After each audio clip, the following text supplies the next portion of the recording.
Il est quasiment 14 h sur BFM TV. Bonjour à toutes et à tous et bienvenue dans l'après-midi info. On est ensemble jusqu'à 18 h. Bonjour Fanny. Bonjour Stéphane. À la une de l'après-midi info aujourd'hui, cette question, va-t-on vers une escalade des tensions entre États-Unis et Russie? À 6 jours de la fin de son ultimatum à Vladimir Poutine, Donald Trump annonce avoir donné l'ordre de positionner 2 sous-marins nucléaires dans des zones appropriées, plus près de la Russie. Alors de quel type exactement?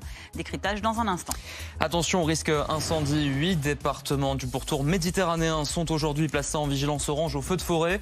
Parmi ces départements, les Bouches-du-Rhône, dans lequel l'ensemble des 25 massifs forestiers sont interdits d'accès et surveillés de près. Nous serons sur place dans cette édition. Et pour ne pas gâcher vos vacances, gare aux noyades. Leur nombre a augmenté de 50% en un an et celles ayant entraîné la mort de 45%. Le respect des interdictions et des restrictions de baignade est primordial.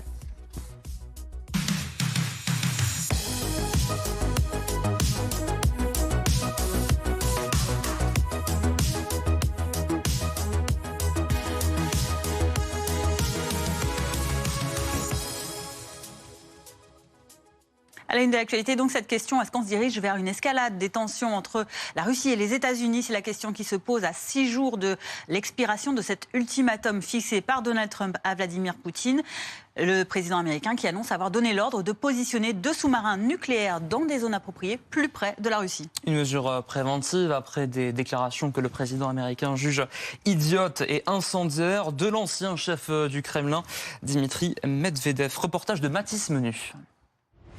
Point de départ de ces nouvelles tensions, des commentaires de l'ancien président russe Dmitri Medvedev, jugé provocateur par Donald Trump. Medvedev a dit des choses très graves concernant le nucléaire. Je me dis qu'il vaut mieux être prudent, parce que c'est une menace automatique de sa part, et il l'a déjà fait auparavant. Et j'ai donc envoyé dans la région 2 sous-marins nucléaires, juste pour m'assurer que ces mots ne sont que des mots, et rien de plus que cela.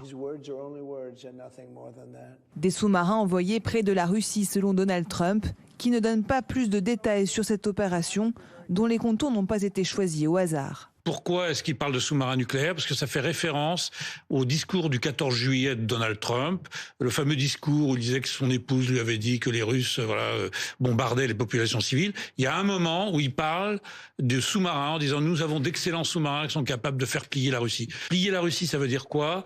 Amener la Russie de force à la table des négociations. Depuis le début de la semaine, l'ancien président russe enchaîne les pics sur les réseaux sociaux. Le poste de trop date de jeudi.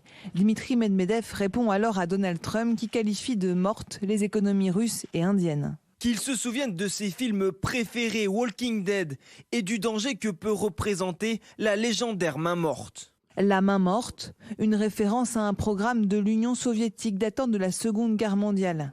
En cas de destruction de la chaîne de commandement russe, le système pouvait déclencher semi-automatiquement l'arsenal nucléaire. Le président américain exige toujours la fin du conflit d'ici le 8 août. De son côté, le Kremlin n'a pas réagi à cette escalade. Hier, Vladimir Poutine a assuré vouloir une paix durable, mais maintient des conditions toujours inacceptables pour Kiev. Pour le moment, aucune réaction du Kremlin au déploiement de ces 2 sous-marins américains. Prenons la direction de Moscou. On vous retrouve Jean-Didier Revoin, vous êtes notre correspondant sur place. Jean-Didier, Donald Trump n'a pas précisé à quel propos exact de Dmitri Medvedev il a fait allusion. On a vu qu'il y en avait beaucoup, en effet, ces dernières semaines. Mais oui, c'est peut-être un sentiment d'exaspération générale de la part du président américain. Il faut savoir que le 28 juillet, Dmitri Medvedev avait donc signifié à Donald Trump que chaque ultimatum fixé à la Russie était une menace et un pas vers une guerre avec les États-Unis. Il a parlé de la main morte, on l'a dit dans le sujet. Et puis cette façon d'annoncer que 2 sous-marins nucléaires étaient désormais prêts à parer à on ne sait quelle attaque ou on ne sait où, eh bien le président américain a montré qu'il n'était pas insensible aux propos qualifiés d'idiots et d'incendiaires de Dmitri Medvedev. Cette montée en tension intervient, vous l'avez dit, à 6 jours de la fin de l'ultimatum qu'a posé Donald Trump à Vladimir Poutine pour mettre un terme à la guerre en Ukraine. On l'a vu, Vladimir Poutine a répondu hier qu'il n'était pas disposé pour le moment à mettre fin à ce conflit, mais une source d'espoir demeure. On attend ici à Moscou l'arrivée de Steve Witkoff, l'émissaire américain qui doit rencontrer Vladimir Poutine. On le voit donc pour l'instant à Moscou comme à Washington, des espoirs de négociation sont encore palpables. Merci Jean-Didier Rovoin de votre correspondance à Moscou. Et Donald Trump donc, a annoncé l'envoi de son émissaire spécial Steve Witkoff à Moscou dans les prochains jours pour s'entretenir avec le président russe. On en parle avec notre invité Guillaume Lasconjarias. Bonjour, vous êtes historien militaire, professeur à la Sorbonne Université et ancien chargé de recherche à la division de recherche du Collège de défense de l'OTAN. Pour revenir sur ce terme qui a été mentionné dans notre reportage et également par notre correspondant à Moscou, de la main morte, cette menace à laquelle a fait allusion Dmitri Medvedev. À quand elle remonte? De quoi parle-t-on précisément? Alors en fait, la main morte, c'est l'autre nom que l'on donne à un système qui s'appelle le système périmètre en russe, et qui en réalité a été établi dans les années 80, 85 il me semble bien. Ce système-là en fait est un système semi-automatique qui permettait, en cas d'attaque nucléaire, que la rétorsion ou la possibilité pour la Russie à l'Union soviétique en l'occurrence, de frapper en second, c'est-à-dire de répliquer à une attaque nucléaire en assurant finalement d'une destruction mutuelle ceux qui l'auraient agressé, eh bien, permettait justement de surseoir au risque d'avoir une décapitation du commandement. Dit autrement, c'est un système qui est semi-automatique ou même automatisé et qui, selon certaines subtilités, des changements de pression, des modalités d'évolution de l'environnement géothermique, permet finalement de lancer automatiquement des missiles qui sortiraient de leur silo pour frapper les sites prépositionnés et identifiés comme adverses. Donc en fait, on voit, c'est une façon de mettre une forme de rappel de la tension et du discours qu'est la dissuasion nucléaire entre deux grandes puissances. Rappelons aussi une chose aux téléspectateurs, la Russie dispose du plus grand arsenal nucléaire au monde, avec pas moins de 6600 têtes nucléaires. Plusieurs inconnus à ce stade. Guillaume, d'abord la localisation de ces sous-marins. Donald Trump disait lors d'une interview à la télé il y a quelques heures que ces sous-marins étaient proches de la Russie. C'est-à-dire, est-ce qu'on peut en savoir un peu plus ? Non, en fait, on peut pas en savoir plus parce que la première vertu qu'a un sous-marin, c'est de ce qu'on appelle se diluer. À partir du moment où il est dans l'eau, eh ben, en fait, théoriquement, il est censé être invisible. Ensuite, il y a la notion de qu'est-ce que c'est qu'un sous-marin nucléaire. Et vous avez deux choses. En fait, la plupart des nations évoluées, qui disposent d'arsenal, une sous-marinade, comme on dit, ont des sous-marins nucléaires. Mais en fait, ce sont des sous-marins qui ont deux particularités. Ils sont, pour certains, à propulsion nucléaire. C'est le cas de ce qu'on appelle la plupart des sous-marins nucléaires d'attaque et qui portent en fait un armement conventionnel, généralement des missiles. C'est le cas pour la France, c'est le cas pour les États-Unis. Ils ont ce qu'on appelle, ils emportent des missiles Tomahawk, donc qui sont des missiles normaux, mais qui peuvent frapper depuis relativement loin. Et puis vous avez les sous-marins nucléaires lanceurs d'engins. Ceux-là sont les plus en fait précieux parce que c'est ceux qui portent la bombe, enfin ou du moins les missiles nucléaires et qui peuvent frapper loin. Alors quand on dit loin, qu'il s'agisse des uns ou des autres, on peut frapper entre 500 et 10 000 km. Sachant que 70%... une marge de manœuvre assez large. Tout à fait. Sachant que la Terre est couverte à 70% d'eau et d'océan, ça peut vous laisser penser que, finalement, proche, ça dépend à combien vous estimez la notion de proche. Ça peut être entre 500 et 2000, 3000, 4000 km. En réalité, ce qui est important de le rappeler, c'est que la dissuasion, c'est d'abord un discours. Et là, on a ce qu'on appelle un signalement stratégique, c'est-à-dire que l'on signifie que, effectivement, on a des sous-marins qui sont sortis et qui patrouillent. Mais en réalité, il n'y a rien de neuf. C'est le cas depuis que la dissuasion sous-marine existe. Effet d'annonce, donc plutôt. On va rester avec vous dans un instant, mais on va tout d'abord prendre la direction de l'Ukraine, parce que sur le front, les autorités russes ont dénombré cette nuit 3 morts après des frappes ukrainiennes en Russie la nuit dernière. Elles ont touché le sud du pays, à Rostov, à la frontière avec l'Ukraine, à Penza et même à Samara, pourtant à 800 km de l'Ukraine. Guillaume Tack, vous êtes notre correspondant à Kiev. L'armée ukrainienne a tiré de très nombreuses salves de drones sur son ennemi de l'Est cette nuit.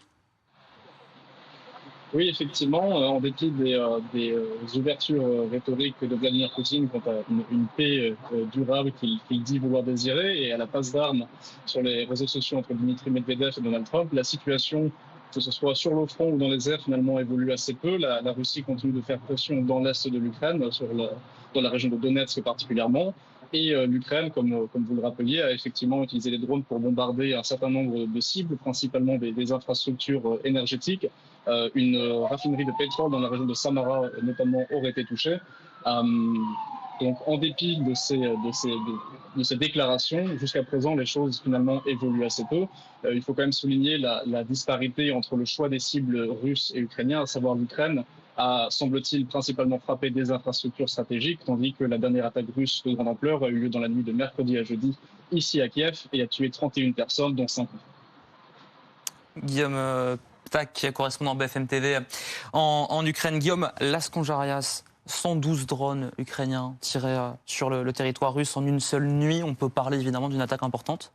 Oui, avec une grosse différence quand on compare, par exemple, aux vagues de drones qu'envoient les Russes. D'abord parce que, c'était rappelé, les Russes, eux, visent essentiellement la population civile en essayant en fait de mettre une forme de pression permanente pour séparer la population civile en fait du gouvernement. En fait, créer une espèce de lassitude. En revanche, les Ukrainiens, eux, sont relativement sensibles à éviter ce type d'attaque et ils visent d'abord, et c'est le cas que ce soit à Pemza comme à Samara ou à Rostov, les sites industriels. On sait par exemple qu'à Samara, et en fait dans toute la région, vous avez dans le contexte de l'économie de guerre qu'a mis en place la Russie, tout simplement des pôles technologiques, et à Samara, vous avez des sites de construction et d'assemblage de drones. De type Shahed ou Geron 2. C'est-à-dire, en fait, ces drones qui ensuite vont être envoyés par vagues en Ukraine. Donc, en fait, les choix sont vraiment différents. Il faut quand même aussi remarquer que une partie de ces drones ukrainien a aussi été intercepté. Il me semble que la victime à Samara, c'est d'abord quelqu'un qui a été tué par justement la chute d'un de ces débris sur sa maison. Mais quelque chose qui arrive aussi très largement en Ukraine.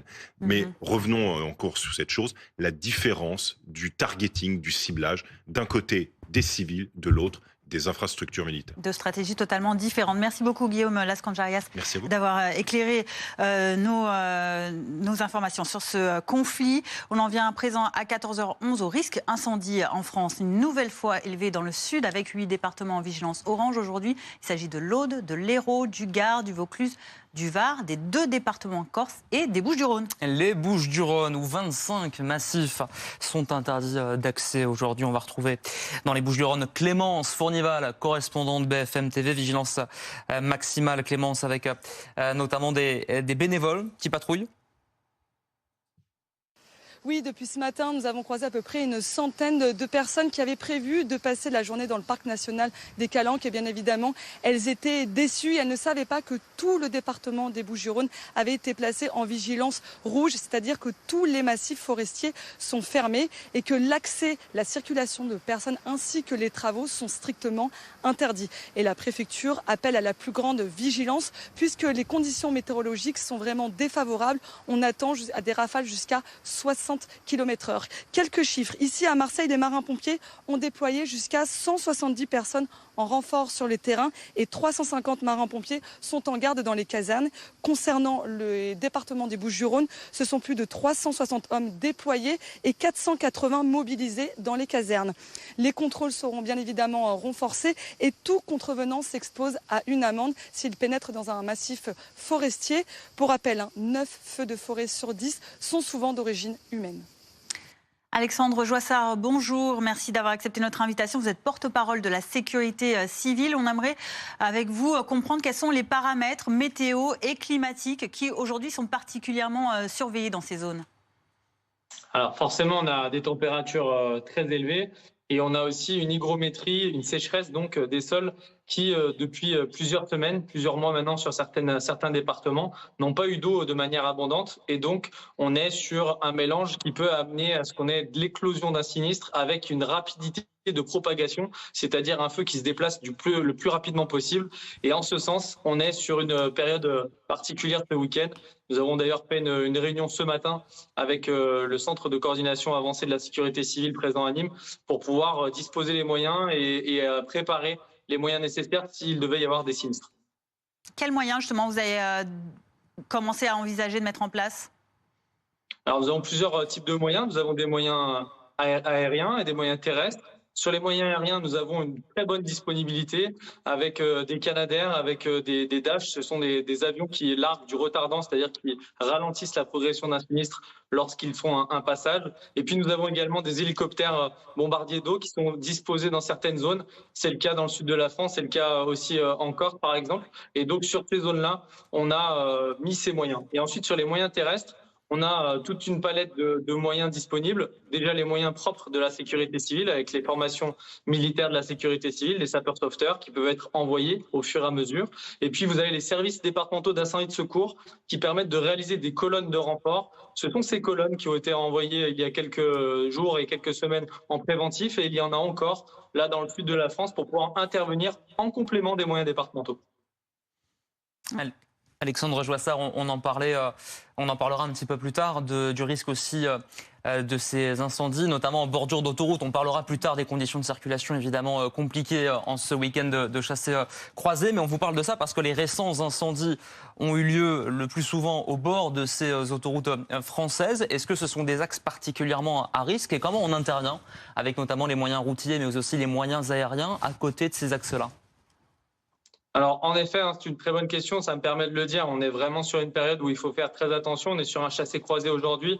Donc, message de prévention, pas de mégots par les fenêtres. Je sais que ça paraît ridicule de le rappeler, mais c'est vraiment très important. Même chose pour les barbecues ou autres sources de sinistres, mais on aura peut-être l'occasion d'en parler plus longuement. Pour nous, notre capacité à intervenir, il y a plusieurs moyens qui peuvent être mis en rôle dans la capacité à éteindre. Premièrement, on a aussi des moyens qui peuvent passer par la route, c'est-à-dire nos moyens habituels, les camions citernes feux de forêt, mais aussi les fourgons pompe-tonnes, qui eux peuvent intervenir sur l'autoroute et éteindre depuis l'autoroute. Et puis ensuite, vous avez des moyens spécifiques. Vous avez parlé des moyens aériens, ce sont en effet des moyens qui peuvent nous aider. On utilise aussi des drones qui peuvent permettre d'améliorer notre reconnaissance aérienne et nous donner des informations précieuses pour atteindre ces sinistres. Je le rappelle, plus de 90% des feux sont éteints avant de dépasser les 5 hectares et donc d'éviter d'avoir une trop grosse propagation de sinistres dans la durée.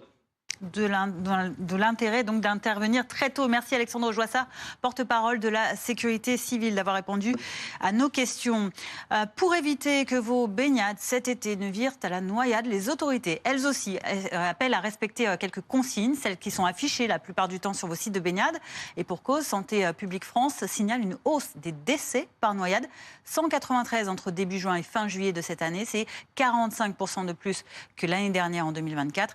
Hugo Smag, on vous retrouve. Vous êtes à Noirmoutier, en Vendée. Les acteurs de la prévention sont mobilisés aujourd'hui pour éviter ce type de situation dramatique. Bien sûr, ils sont très mobilisés, d'autant plus que l'afflux de voyageurs depuis aujourd'hui est conséquent ici à Noirmoutier. Alors du coup, on a rejoint Stéphane, vous êtes le président de la station de la SNSM, les sauveteurs en mer ici à Noirmoutier. Alors globalement, quels sont les risques que vous rencontrez le plus ? Là actuellement, c'est des problèmes de personnes qui sont en difficulté, soit avec des problèmes, des problèmes sur leur bateau moteur ou des gens qui sont en difficulté, qui sont tombés à l'eau. Ou voilà, enfin, on a plein de choses différentes. Donc là actuellement, on est 52 à la station. On est prêt à intervenir de 24 heures sur 24. C'est ça, quels sont les moyens mobilisés aujourd'hui justement ici sur l'île pour assurer la sécurité de tous ces plaisanciers? Alors on a une vedette de 17 mètres et ensuite on a un Zodiac, un semi-rigide de 7,50 m pour intervenir sur le secteur côtier. Depuis le début de l'été, vous avez déjà eu quand même quelques interventions, vous savez à peu près combien? Une vingtaine d'interventions depuis début juillet. Pas des choses très très graves, heureusement, mais on est là pour sécuriser les gens et protéger toutes les personnes qui partent en mer sans faire trop attention.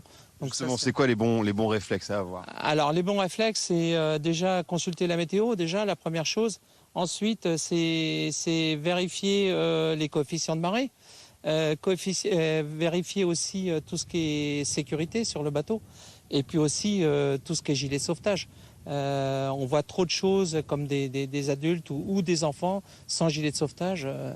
si jamais ça se passe mal, si un enfant part dans un courant ou n'importe, enfin ça peut être catastrophique, quoi. C'est effectivement extrêmement dangereux. Merci beaucoup d'avoir été avec nous. J'espère que vous retenez bien effectivement ces conseils. Et si vous voyez une personne en difficulté, n'hésitez pas à faire le 16 ou le 196. Ça vous permettra d'appeler directement les secours en mer. Beaucoup de réflexes et de bons conseils à retenir cet après-midi sur BFM TV. Merci Hugo Smag. Vous êtes à Noirmoutier avec Chloé Berthaud pour BFM TV. Du nouveau, à présent, dans l'enquête sur cet employé d'une école maternelle de Vic-la-Guardiole, c'est dans l'Hérault. Employé accusé d'agression sexuelle et viols aggravés sur 9 enfants âgés de 3 à 4 ans. Les cas des 6 autres enfants sont examinés actuellement par les forces de l'ordre. Et la mairie de Montpellier, cette fois-ci, annonce que cette même ATSEM avait été employée par la ville de 2014 à 2024 et la municipalité déclare ne pas avoir reçu de signalement de faits similaires à ceux pour lesquels elle est actuellement mise en examen. Célia Vallée, Mathieu Lepeigné avec Bastien Cochet. Depuis 3 jours, la vie s'est comme arrêtée dans la petite commune de Vic-la-Guardiole face à la gravité des accusations. C'est révoltant. Vous ne pouvez jamais savoir comment la personne que vous croyez très bien et hors tout soupçon, en fait, est dans sa vraie personnalité, ce qu'elle va faire. Une quinzaine d'enfants, entre 3 et 4 ans, susceptibles d'avoir été abusés sexuellement par une ATSEM de 59 ans qui travaille dans cette école. Les faits visés concernent des actes de pénétration digitale et de masturbation. Ils sont susceptibles d'avoir été commis au moment des siestes et dans les toilettes de l'école entre le 1er octobre 2024 et ce 2 juillet. D'après la mairie de Montpellier, contactée par BFM TV, la mise en cause a avant cela longuement travaillé pour la municipalité. Je vous confirme sa présence dans les effectifs de la ville de Montpellier en tant qu'ATSEM depuis 2014.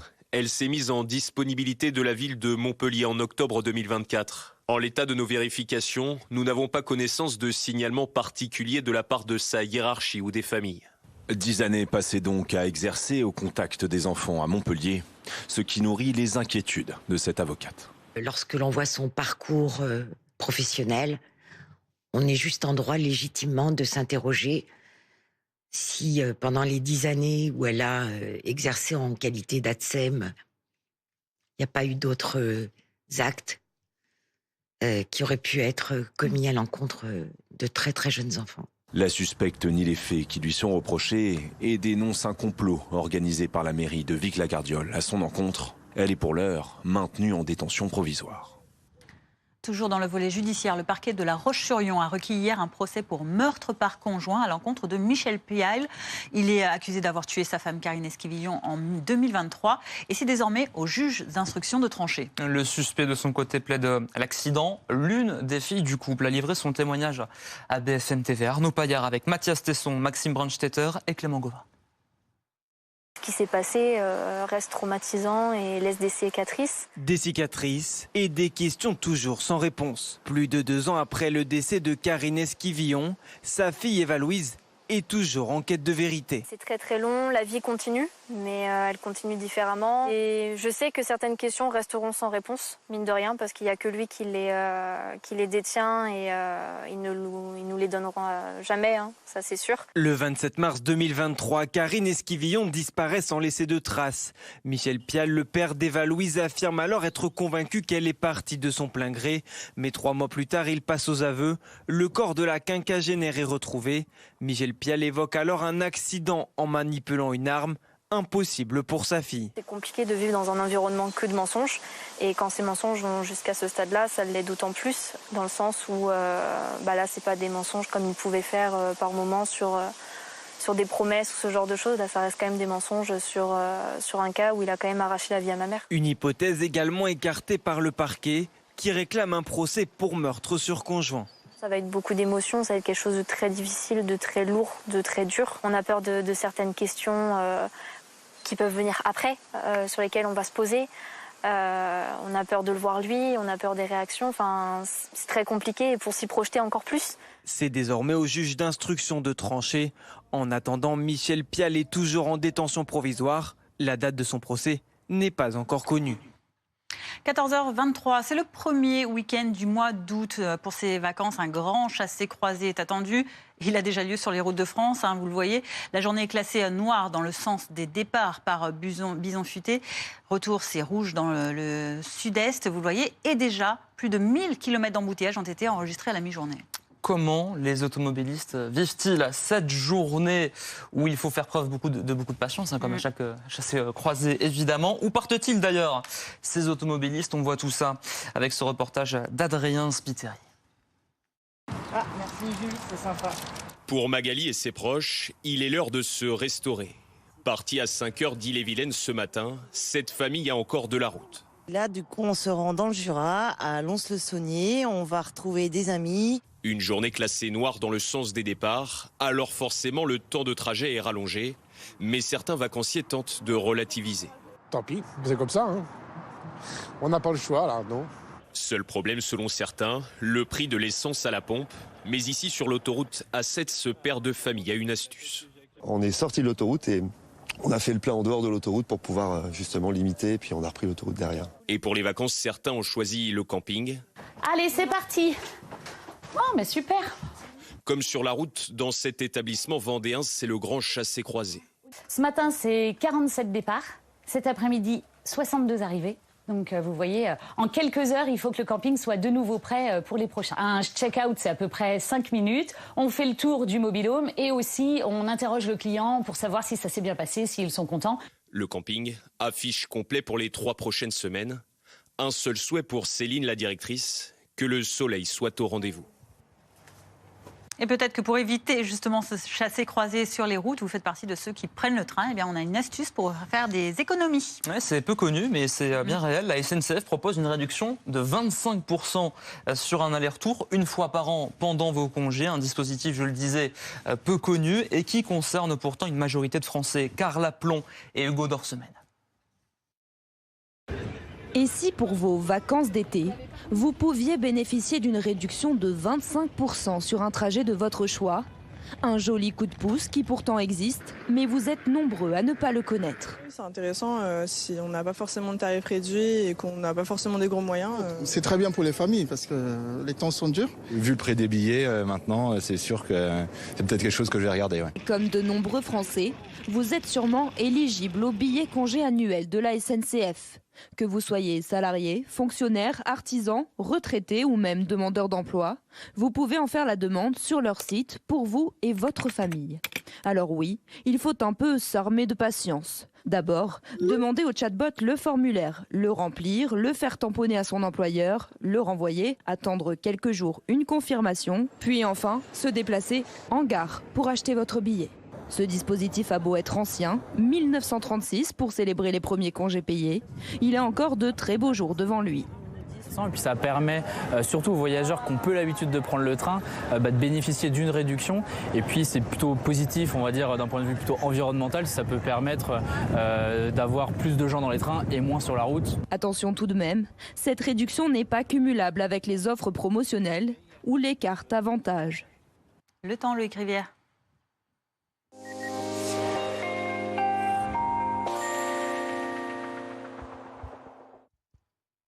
Ce grand chassé-croisé de l'été est à haut risque en direction de la Méditerranée. Nous débutons à Aubagne, si vous le voulez bien, avec un risque d'incendie déjà élevé. Il sera extrême, une alerte maximale pour cette journée de dimanche. Tout le bassin méditerranéen sera concerné en réalité avec des rafales à 70-80 km/h. Une chaleur pour l'instant relativement modérée, mais elle va vite s'intensifier. En réalité, cette chaleur caniculaire stationne en direction de l'Afrique du Nord en ce moment. Quand l'anticyclone des Açores va remonter progressivement, les températures vont s'envoler. Il y a déjà une vigilance orange canicule en direction de l'Espagne où on attend des pointes à 45 degrés en milieu de semaine prochaine. En ce qui nous concerne, probablement des pointes à 36 voire 40 degrés également sur un très large quart sud-ouest. Ce sera plutôt pour la fin de la semaine. En remontant vers le nord, on va renouer avec les 30 degrés. Pour l'instant, il faut se contenter de 20-25 degrés, notamment ce dimanche, sous les nuages bas. nombreux dans le Grand Est. Il y aura également des brouillards sur ce secteur. Et il y a cette perturbation qui va longer les côtes de la Manche. Elle donnera quelques pluies sur la côte d'Opale dans le courant de l'après-midi. Il faudra descendre vers le Val-de-Loire pour retrouver un temps plus lumineux, plus ensoleillé. De la Nouvelle-Aquitaine jusqu'à la Méditerranée, un peu d'instabilité simplement sur les reliefs. Là, vous aurez une vingtaine de degrés pour débuter cette journée. 14 à Paris. Dans l'après-midi, ça va se radoucir dans le nord du pays, de 22 à 26 degrés en général, jusqu'à 30 degrés sur les bords de la Garonne et 32 degrés notamment à Perpignan. Alors ce sera encore assez mitigé au nord en début de semaine. Ce lundi, cette perturbation va peu à peu se décaler vers le sud. On va la retrouver mardi, mais assez atténuée. Et à partir de mercredi, le flux va basculer. Les températures vont bien monter. Des températures parfois 10 degrés au-dessus des moyennes de saison d'ici à ce vendredi. La météo des plages avec rudicommerce.fr. High-tech, livres, jeux, bricolage. Tous les produits de l'été sont sur rudicommerce.fr. Regardez la météo avec entrediscount.com. Yes! Entrediscount.com, numéro 1 français des fournitures scolaires en ligne. C'est la météo avec Écran, une routine solaire exclusive qui protège votre peau avant et la répare après avec Viteox 80. Écran, bien plus qu'une protection.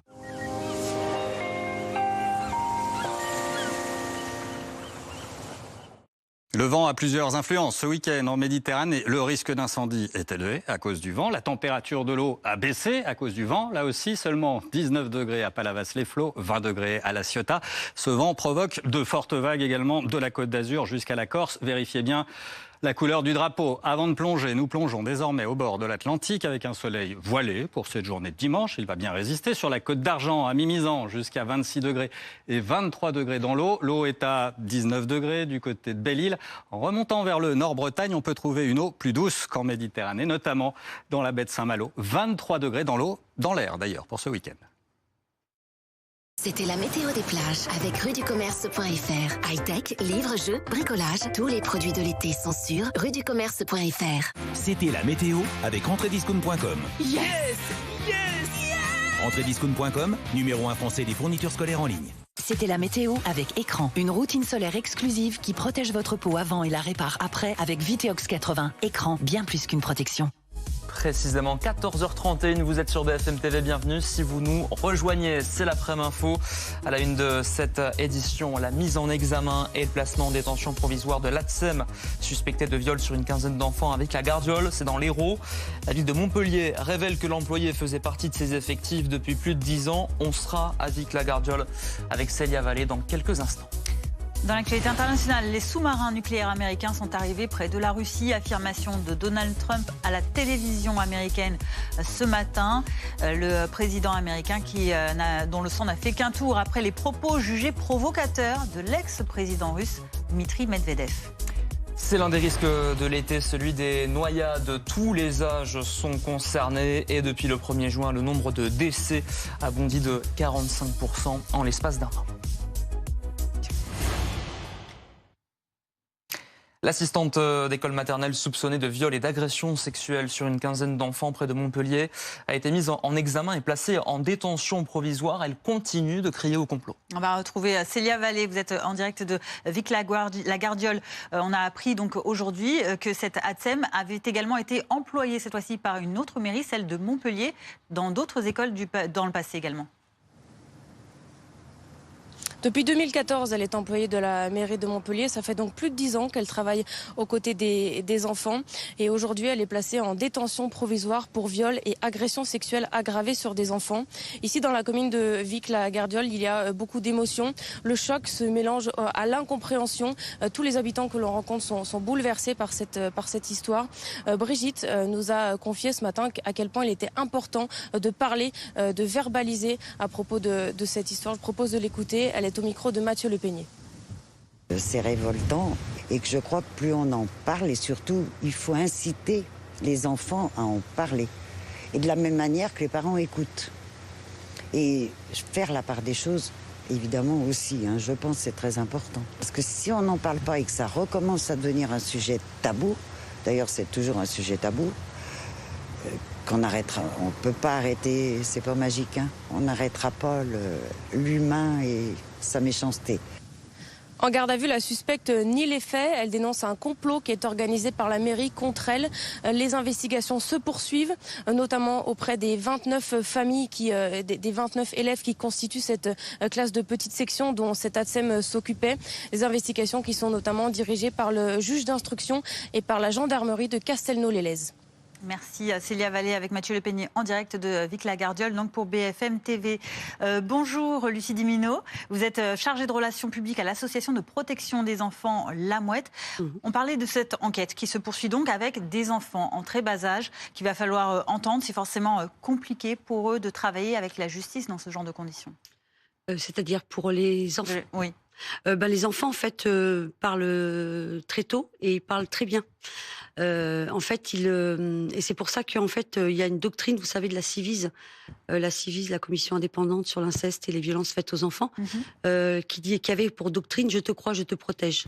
Et un enfant, en fait, il s'est exprimé très tôt, en fait, ce qui peut lui arriver lorsque on touche les parties de son corps, lorsqu'il subit des viols ou des attouchements. Et très tôt, il peut effectivement pouvoir s'exprimer et souvent, il s'exprime avec bien évidemment, avec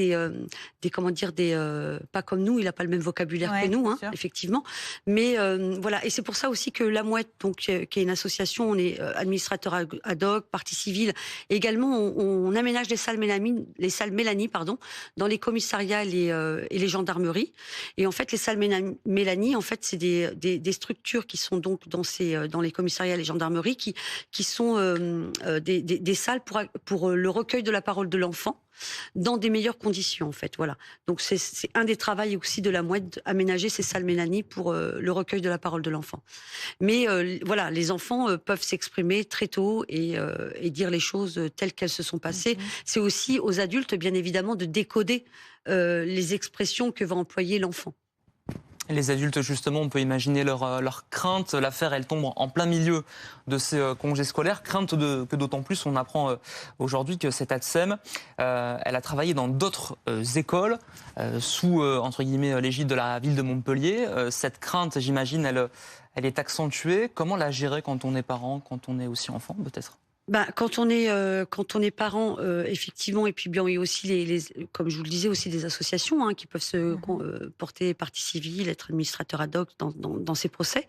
Mais également, ce qui est important, c'est déjà ce qui a été important, c'est la mesure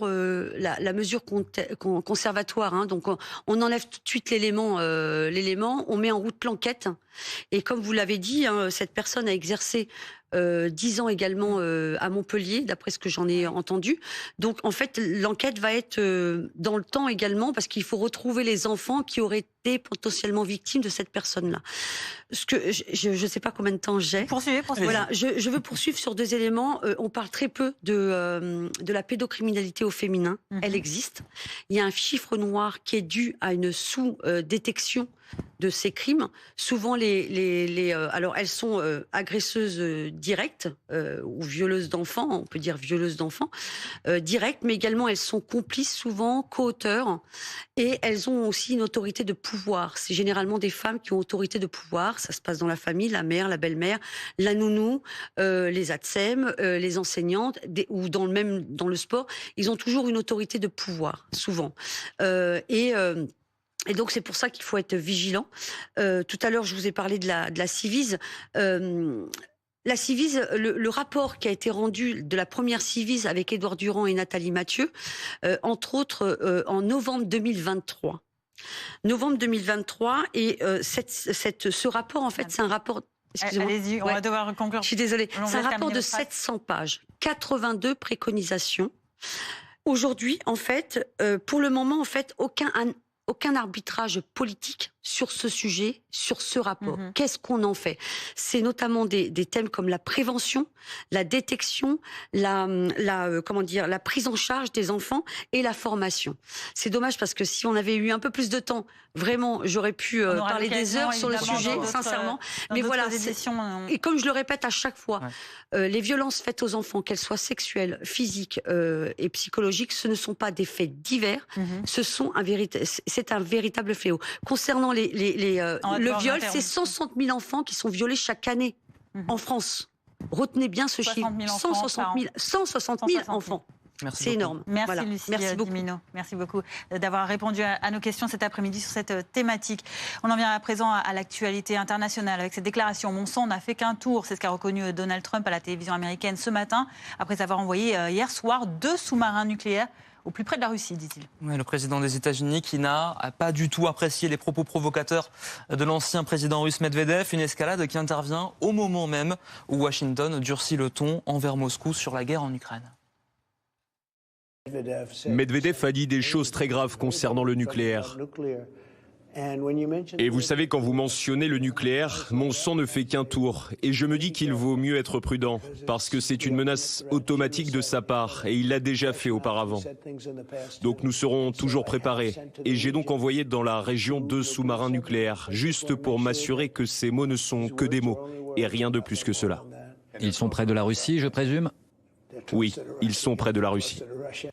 Et on prend la direction de Washington pour vous retrouver Antoine Lard, correspondant à BFM TV. Antoine, on a vu tout au long de cette semaine un Donald Trump vexé par l'enlisement de la guerre et surtout par l'absence de réaction russe. Malgré ses coups de pression, il joue sa crédibilité, Trump ? Oui, effectivement, en fait, Trump est extrêmement frustré, à bout de patience vis-à-vis de la Russie. Il faut bien voir que quand il est arrivé à la Maison-Blanche, il était convaincu qu'il pourrait facilement convaincre Poutine d'arrêter la guerre, sauf que ça n'a pas marché, il n'a rien obtenu et Poutine est resté inflexible. Il a même mené Trump en bateau et ça, Trump ne le supporte pas. Il ne supporte pas de voir qu'il est impuissant face au maître du Kremlin.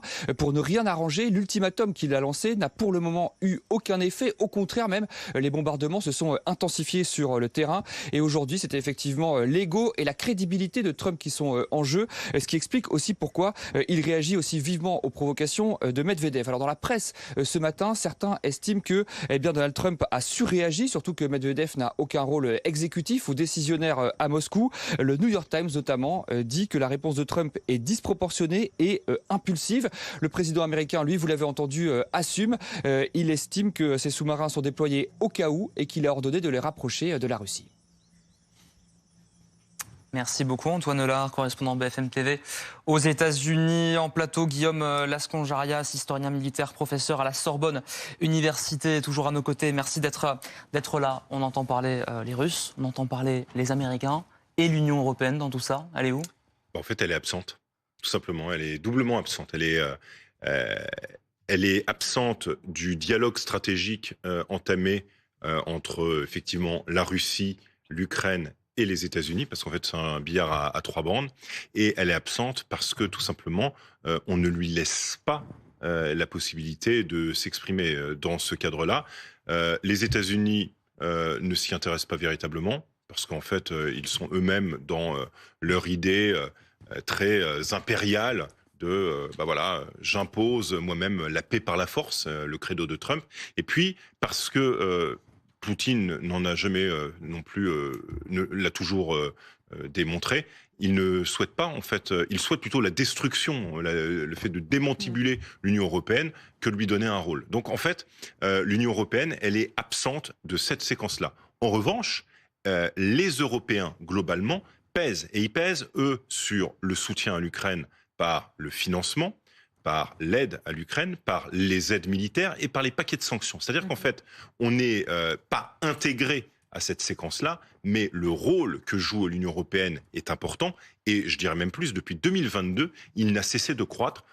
Un exemple, la facilité européenne pour la paix, qui était initialement destinée à l'Afrique avec des armements non létaux, a été très largement transformée dans sa nature et aujourd'hui a exporté des matériels et des équipements militaires létaux en direction de l'Ukraine. Donc en fait, il y a un changement d'air et de mentalité du côté de l'Union européenne, donc elle est quand même finalement présente. Merci Guillaume Lasconjarias d'avoir répondu à nos questions aujourd'hui. 14h42 sur BFM TV, retour en France avec le risque incendie, une nouvelle fois élevé dans le sud de la France. Regardez ces 8 départements qui sont concernés aujourd'hui en vigilance orange, dont les Bouches-du-Rhône, où sur cette carte, vous le voyez, 25 massifs sont interdits d'accès aujourd'hui. Vous voyez cette carte, pendant que Loïc Rivière nous rejoint du service météo-climat de BFM TV.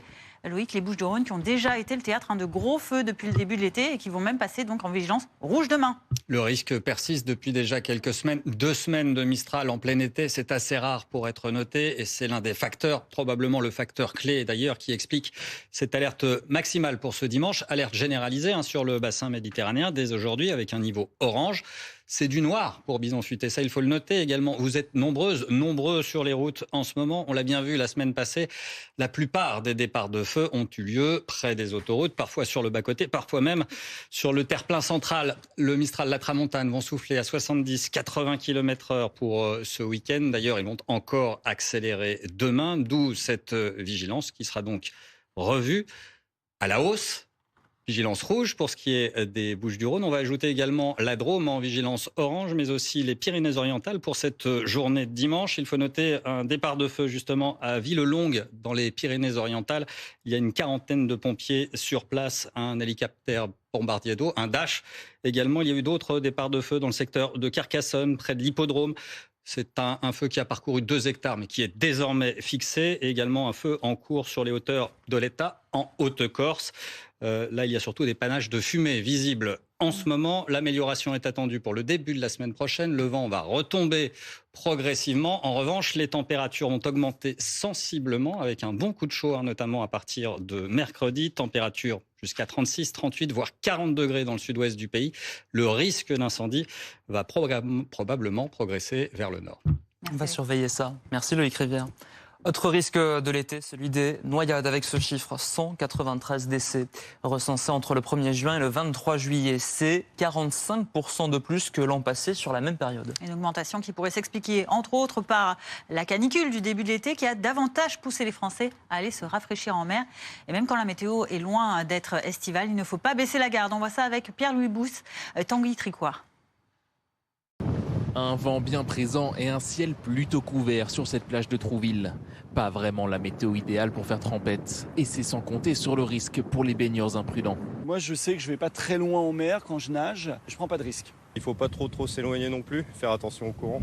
Entre le 1er juin et le 23 juillet, 193 décès par noyade ont été recensés en France. C'est 45% de plus qu'à la même période l'an passé. Une tendance dramatique touchant particulièrement les enfants et les adolescents.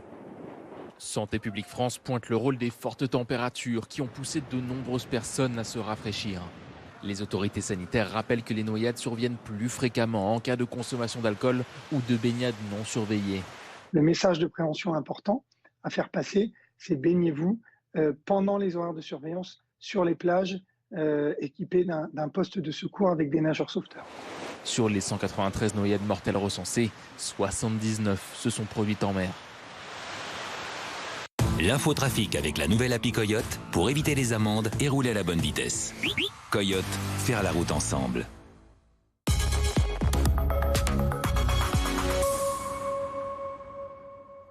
14h46 sur BFM TV, l'infotrafic, et on est pile en plein milieu de ce week-end de chassé croisé cet après-midi. Bison Futé, vous allez le voir, voit du noir sur tout le pays, et Bison Futé ne nous déçoit jamais puisqu'on a dépassé les 1000 km de bouchons cumulés à la mi-journée. Oui, on était atteints en effet assez tôt aujourd'hui avec cette carte, vous voyez, qui est assez impressionnante. Damien Charton, on va voir ça en application avec vous. Vous êtes sur l'autoroute des vacances, l'A7 entre Lyon et Valence.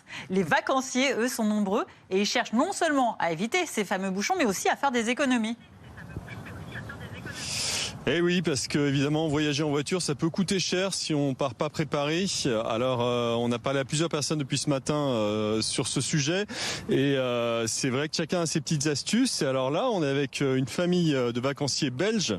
Ils sont assez nombreux, vous voyez, et 2 parents, 6 enfants, et ils se sont arrêtés là. Ils vont à Brignoles dans le sud, et on va leur poser la question justement. Bonjour Emmanuel, on a parlé un petit peu tout à l'heure. Oui, exactement. Alors, vous partez un petit peu comme ça à l'aventure, vous m'avez dit en vacances. Vous savez où vous allez, mais sur la route, est-ce que vous avez quand même pris quelques précautions? Vous avez un jerrycan d'eau? Bien sûr, on prend toujours un peu de l'eau avec, puisqu'on est en nombreux, donc on prend un jerrycan de 5 litres. Comme ça nous couvre de l'eau pendant toute la route. Vous évitez d'en acheter dans les stations-service surtout? C'est un jerrycan d'eau, c'est plus pratique, et puis c'est moins de déchets qu'acheter 5 bouteilles. On remplit les jerrycans d'eau. donc c'est moins polluant. Et vous avez fait l'essence aussi, comme on dit C'est-à-dire on a fait comme le plein avant le départ. Donc on a pris l'essence en Belgique et comme j'ai un grand réservoir et on roule pas trop vite, ça fait qu'on fait le trajet avec un bac d'essence. Ok. Et au niveau des... Vous êtes parti un peu en décalé, vous êtes parti à quelle heure ce matin? On est parti, on a logé chez les amis et puis on a fait des petites courses ce matin. On a acheté local parce qu'on aime bien les produits locaux de France. Et puis on est parti vers 11h, 11h30. Et voilà, maintenant on prend une petite pause sur le bord de l'autoroute pour après attaquer les bouchons. D'accord, parce que ce qui est bien dans votre histoire, c'est que vous n'avez pas eu de bouchon pour l'instant. Pour l'instant, donc on est parti hier matin de la Belgique et on est arrivé dans la région de Lyonnais sans bouchon. Ok, merci beaucoup Emmanuel, merci pour votre témoignage. Et voilà, donc je vous rappelle quand même, ça bouchonne un petit peu plus malheureusement pour descendre. 4h20 de temps de parcours au lieu d'1h35 donné par Vinci Autoroute pour faire Lyon Sud, Orange actuellement, et 2h20 dans l'autre sens pour faire Orange Lyon Sud au lieu d'1h35.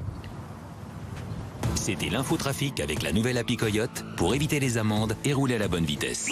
Coyote, faire la route ensemble. Merci de regarder BFM TV. On va parler sport, ça va nous faire du bien cet après-midi avec un petit exploit qu'on va retrouver dans quelques instants. Mondiaux de natation. Et oui, il est là. Voilà. Ça vient d'arriver, c'est pour ça que Morgane Maury vient d'arriver à côté de nous également, journaliste RMC Sport. Bonjour Morgane. Avec ce deuxième titre donc de la semaine pour Maxime Grousset. C'était en or sur le 100 mètres papillon aujourd'hui. Oui, le néo-calédonien qui au début de la semaine avait gagné le 50 mètres papillon. C'était déjà son deuxième titre mondial. Il avait gagné le 100 mètres papillon il y a 2 ans. Et il a dit à son père après cette course, je vais les fumer, fin de citation, sur le 100 mètres papillon. Eh bien, il n'a pas menti, le néo-calédonien qui avait le 3e temps des demi-finales. 49 secondes et 62 centièmes à l'arrivée pour Maxime Grousset. C'est le record d'Europe et ça fait de lui le 2e performeur mondial de l'histoire sur la distance derrière Caleb Bressel, l'américain. Mais une médaille d'or, voilà, la 3e médaille d'or pour le clan français. Il y a eu Maxime Grousset sur 50 mètres papillon, Léon Marchand sur 200 mètres 4 nages. Et là, le 3e titre mondial personnel de Maxime Grousset dans sa carrière. Sur le 100 mètres papillon, il conserve le titre conquis en 2023, le nageur de Nouvelle-Calédonie. C'est rare, 3 titres mondiaux pour un nageur français. C'est Laure Manodou qui en a fait autant et devant lui, il y a Camille Lacour et Léon Marchand qu'on va retrouver demain sur le 400 mètres 4 nages. On a hâte de le retrouver, Léon Marchand. Merci Morgane Maury, journaliste RMC Sport. 14h51 sur BFM TV. On va reparler des vacances avec les acteurs indispensables de ces congés, les saisonniers qui font tourner une bonne partie des bars, des restos et même des parcs d'attractions. Oui, en effet, on en parle avec notre invité Francis Bacquer. Bonjour, vous êtes vice-président du syndicat des vignerons indépendants d'Alsace. Vous aussi, vous faites recours évidemment aux saisonniers pour vous aider dans votre travail. Ça fait quelques mois que vous avez quelques difficultés à recruter certains profils. Oui, bonjour à tous. Alors effectivement, dans un mois démarrent les vendanges dans notre secteur en Alsace. Et comme la vendange manuelle est d'actualité par rapport à l'obligation de récolte manuelle pour les raisins destinés aux créments d'Alsace, la demande effectivement est forte en Alsace. Alors, il y a des cas assez hétérogènes. Globalement, il y a des difficultés à recruter. Ce que nous constatons, c'est une forte baisse depuis plusieurs années, une forte baisse de la candidature des jeunes, des étudiants. Alors, je ne sais pas l'expliquer, mais en tout cas, nous faisons le constat. De notre côté, en ce qui nous concerne sur notre domaine, en l'occurrence, nous avons attaqué le recrutement depuis pratiquement 6 mois au sein de notre fichier client, de nos relations de droite et de gauche. Et nous puisons très généreusement dans le vivier des jeunes retraités. Et là, c'est vraiment eu un très bon recrutement. Donc des jeunes retraités plutôt que... des jeunes retraités, bien sûr, plutôt que des jeunes tout court. C'est quoi le problème avec les saisonniers? Les offres ne sont plus attractives, ils sont de plus en plus exigeants, les saisonniers? Écoutez, les vignerons indépendants d'Alsace étaient à l'origine d'une collaboration avec la CEA, la collectivité européenne d'Alsace, pour la mise en place. On était vraiment pionniers nationaux pour la mise en place d'un contrat vendange pour les bénéficiaires du RSA qui leur permettait de cumuler le revenu des vendanges avec le RSA, et donc sans déduction. Hein. Et donc ça a été mis en place il y a plusieurs années déjà. Nous étions très actifs. J'ai animé plusieurs réunions avec le président de la CEA, Frédéric Bierry, qui était beaucoup engagé sur ce sujet. Force est de constater que le résultat n'est pas tout à fait à la hauteur des engagements et de ce qui a été mis en place, puisque l'embauche de bénéficiaires du RSA n'est pas à la hauteur de nos espoirs, ni ceux de la collectivité européenne d'Alsace, ni ceux des vignerons indépendants. Et donc, nous avons poursuivi le recrutement de tout azimut. Là, en ce qui me concerne, nous avons, pour les vendanges prochaines, pour nous, le travail RH est entièrement fait pour le début septembre. On aura une jeune Moldave, on aura une jeune Ukrainienne et ensuite des jeunes retraités alsaciens. Merci Francis Baker, vice-président du syndicat des vignerons indépendants d'Alsace, de nous avoir exposé les difficultés auxquelles votre filière particulièrement est exposée dans ces recrutements de saisonniers. Tout de suite la météo. Ne perdez pas votre surplus d'énergie. La météo avec Fleuron Industrie, installateur de batteries de stockage pour centrales photovoltaïques. La météo avec TGV Inouï. Il ne fait pas beau chez vous?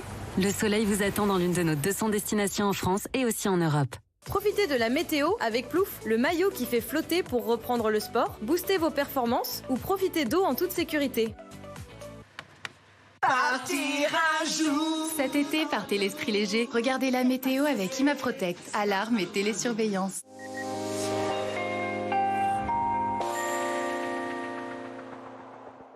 Je vous propose de prendre un temps d'avance pour débuter. Le temps va radicalement changer la semaine prochaine. Les températures vont s'envoler. En réalité, les très fortes chaleurs stationnent dans le nord de l'Afrique. En ce moment, l'anticyclone des Açores va remonter vers le pays. L'Espagne est déjà en vigilance orange canicule avec des pointes à 40 degrés ce week-end et probablement jusqu'à 45 degrés en début de semaine prochaine. Sur un large quart sud-ouest, là aussi, on pourrait avoir des pointes à 40 degrés plutôt pour la fin de la semaine, cette fois-ci. Ça reste automnal, dans le même temps, dans le nord du pays. Ce dimanche, les nuages bas seront nombreux, parfois doublés de brouillard dans le Grand Est. Et il y aura cette perturbation qui va longer les côtes de la Manche. Quelques nuages dans un premier temps, puis quelques pluies sur la côte d'Opale, notamment dans le courant de l'après-midi. Les nuages vont se multiplier dans les Ardennes. Ce sera plus lumineux dans le Val-de-Loire, beaucoup plus ensoleillé de la Nouvelle-Aquitaine jusqu'à la Méditerranée. Le vent va encore accélérer. Le risque d'incendie sera maximal ce dimanche pour les Bouches-du-Rhône. Tout le pourtour méditerranéen sera concerné par ce risque élevé. On aura déjà une vingtaine de degrés sur ce secteur. Le matin, 14 degrés à Paris. Puis dans l'après-midi, ça va se radoucir dans le nord du pays, de 22 à 26 degrés en général. Une trentaine de degrés près de la Garonne et jusqu'à 32 degrés prévus ce dimanche en Méditerranée. C'était la météo avec fleuronindustrie.com. Isolation thermique par l'extérieur pour réduire vos dépenses énergétiques et embellir votre maison. C'était la météo avec TGV Inouï. Alors, dans laquelle de nos 200 destinations allez-vous chercher le soleil? C'était la météo avec Plouf, le maillot qui fait flotter pour reprendre le sport, booster vos performances ou profiter d'eau en toute sécurité. Partir un jour sans retour. C'était la météo avec ImaProtect. Alarme et télésurveillance. L'info ne prend pas de vacances. BFM TV non plus. Voici les toutes dernières images. Tout l'été, chaque jour, les invités, les événements. On est au cœur de l'action. Les reporters partout en France et dans le monde. Dans le New Jersey, notre envoyé spécial aux portes de Marseille, aux côtés des Français qui vivent cette canicule. Se mobilisent pour vous informer en temps réel. Nos reporters sont à vos côtés en direct sur BFM TV. BFM TV est à vos côtés tout l'été. BFM TV, première sur l'info.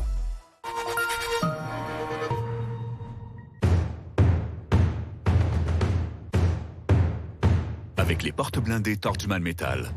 Votre sécurité en toute sérénité. You, United Credit. En ce moment, profitez d'un prêt de 10 000 € au taux exceptionnel à partir de 4,5%.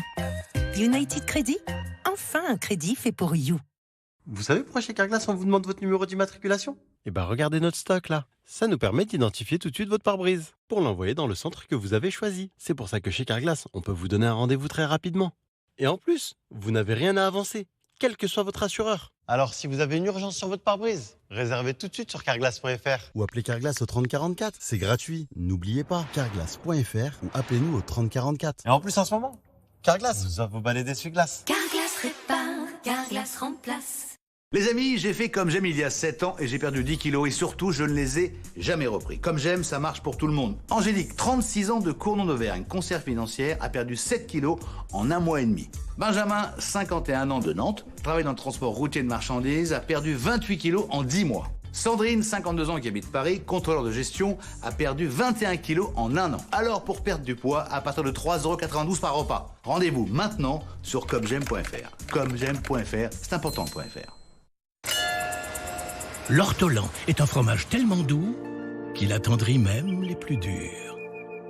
L'ortolan, sa force, c'est sa douceur.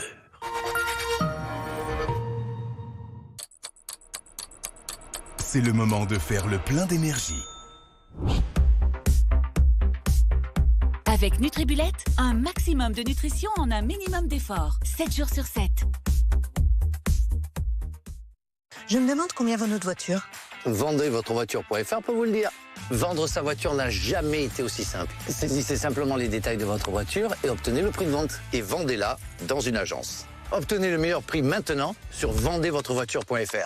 J'ai perdu 24 kilos avec Comme J'aime. Avec Comme J'aime, j'ai perdu 10 kilos. J'ai perdu 16 kilos avec Comme J'aime en 8 mois. Et j'ai perdu 15 kilos. Alors vous aussi, perdez vos kilos en trop en dégustant de délicieux repas Comme J'aime à partir de seulement 3,92 €. En plus, aucune prise de tête. Recevez votre colis Comme J'aime directement chez vous. À l'intérieur, tous vos repas pour le mois. 28 petits déjeuners, 28 déjeuners, 28 goûters et 28 dîners. Alors pour perdre du poids tout en mangeant de bons repas à partir de seulement 3,92 €, oui, 3,92 €, rendez-vous sur comej'aime.fr et surtout, n'oubliez pas le .fr.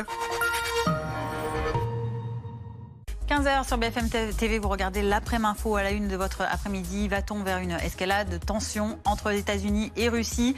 À 6 jours de la fin de son ultimatum à Vladimir Poutine, Donald Trump annonce aujourd'hui avoir donné l'ordre de positionner 2 sous-marins nucléaires dans des zones appropriées plus près de la Russie.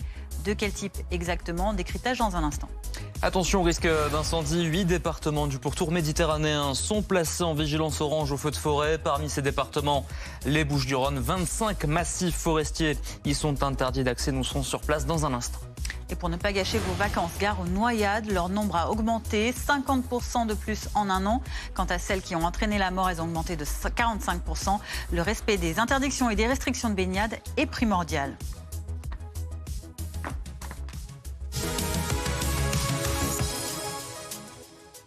Mais tout d'abord, au chapitre international, cette question, est-ce qu'on se dirige vers une escalade des tensions entre la Russie et les États-Unis à 6 jours de la fin donc, de cet ultimatum fixé par Donald Trump à Vladimir Poutine? Le président américain annonce avoir positionné 2 sous-marins nucléaires dans des zones appropriées plus près de la Russie. Une mesure préventive après des déclarations que le président américain juge idiotes et incendiaires de l'ancien chef du Kremlin, Dmitri Medvedev. On voit ça avec Mathis Menu. Point de départ de ces nouvelles tensions, des commentaires de l'ancien président russe Dmitri Medvedev, jugé provocateur par Donald Trump. Medvedev a dit des choses très graves concernant le nucléaire. Je me dis qu'il vaut mieux être prudent, parce que c'est une menace automatique de sa part, et il l'a déjà fait auparavant. Et j'ai donc envoyé dans la région 2 sous-marins nucléaires, juste pour m'assurer que ces mots ne sont que des mots, et rien de plus que cela. Des sous-marins envoyés près de la Russie selon Donald Trump, qui ne donne pas plus de détails sur cette opération, dont les contours n'ont pas été choisis au hasard. Pourquoi est-ce qu'il parle de sous-marins nucléaires? Parce que ça fait référence au discours du 14 juillet de Donald Trump, le fameux discours où il disait que son épouse lui avait dit que les Russes bombardaient les populations civiles. Il y a un moment où il parle de sous-marins en disant « Nous avons d'excellents sous-marins qui sont capables de faire plier la Russie ». Plier la Russie, ça veut dire quoi? Amener la Russie de force à la table des négociations. Depuis le début de la semaine, l'ancien président russe enchaîne les pics sur les réseaux sociaux. Le poste de trop date de jeudi. Dmitri Medvedev répond alors à Donald Trump qui qualifie de mortes les économies russes et indiennes. Qu'il se souvienne de ses films préférés Walking Dead et du danger que peut représenter la légendaire main morte. La main morte, une référence à un programme de l'Union soviétique datant de la Seconde Guerre mondiale. En cas de destruction de la chaîne de commandement russe, le système pouvait déclencher semi-automatiquement l'arsenal nucléaire. Le président américain exige toujours la fin du conflit d'ici le 8 août. De son côté, le Kremlin n'a pas réagi à cette escalade. Hier, Vladimir Poutine a assuré vouloir une paix durable, mais maintient des conditions toujours inacceptables pour Kiev. Et pour le moment, aucune réaction du côté du Kremlin au déploiement de ces sous-marins américains. À Moscou, on vous retrouve Jean-Didier Revoin, vous êtes notre correspondant. Donald Trump n'a pas précisé à quel propos exact de Dmitri Medvedev il faisait allusion, mais on sait que l'ancien président russe a été assez provocateur ces dernières semaines. Oui, effectivement, l'actuel vice-président du Conseil de sécurité de Russie a écrit le 28 juillet que chaque nouvel ultimatum fixé par Donald Trump à la Russie était un pas et une menace vers la guerre avec les États-Unis, en annonçant que 2 sous-marins américains nucléaires étaient désormais positionnés on ne sait où pour répondre à on ne sait quelle attaque. Eh bien, le président américain a montré qu'il n'était pas insensible aux propos qu'il a qualifiés d'idiots et d'incendiaires de Dmitri Medvedev. Hier, Vladimir Poutine a pour sa part rappelé qu'il était en faveur d'une paix durable et non pas d'un simple arrêt des combats comme le souhaitent les Ukrainiens. Il n'a pas marqué le moindre fléchissement des positions russes, une position maximaliste de la part de Moscou, alors que des négociations semble être encore la priorité à Washington comme à Moscou, où Steve Witkoff, l'émissaire américain de Donald Trump, est attendu dans les heures qui viennent pour rencontrer Vladimir Poutine. Merci beaucoup Jean-Didier. Revoin en direct de Moscou pour BFM TV. On va aller retrouver Sébastien Boussois, et qui est directeur en sciences politiques, auteur de Donald Trump, Retour vers le futur. Bonjour, merci d'être avec nous cet après-midi sur BFM TV. Il compte vraiment faire peur avec ses sous-marins, Donald Trump ? Écoutez, oui et non, on voit bien que depuis quelques semaines, il essaie de reprendre la main. Il est loin le temps où tout le monde considérait ou imaginait que Donald Trump et Vladimir Poutine se tapaient dans la main pratiquement sur le dos du président Zelensky.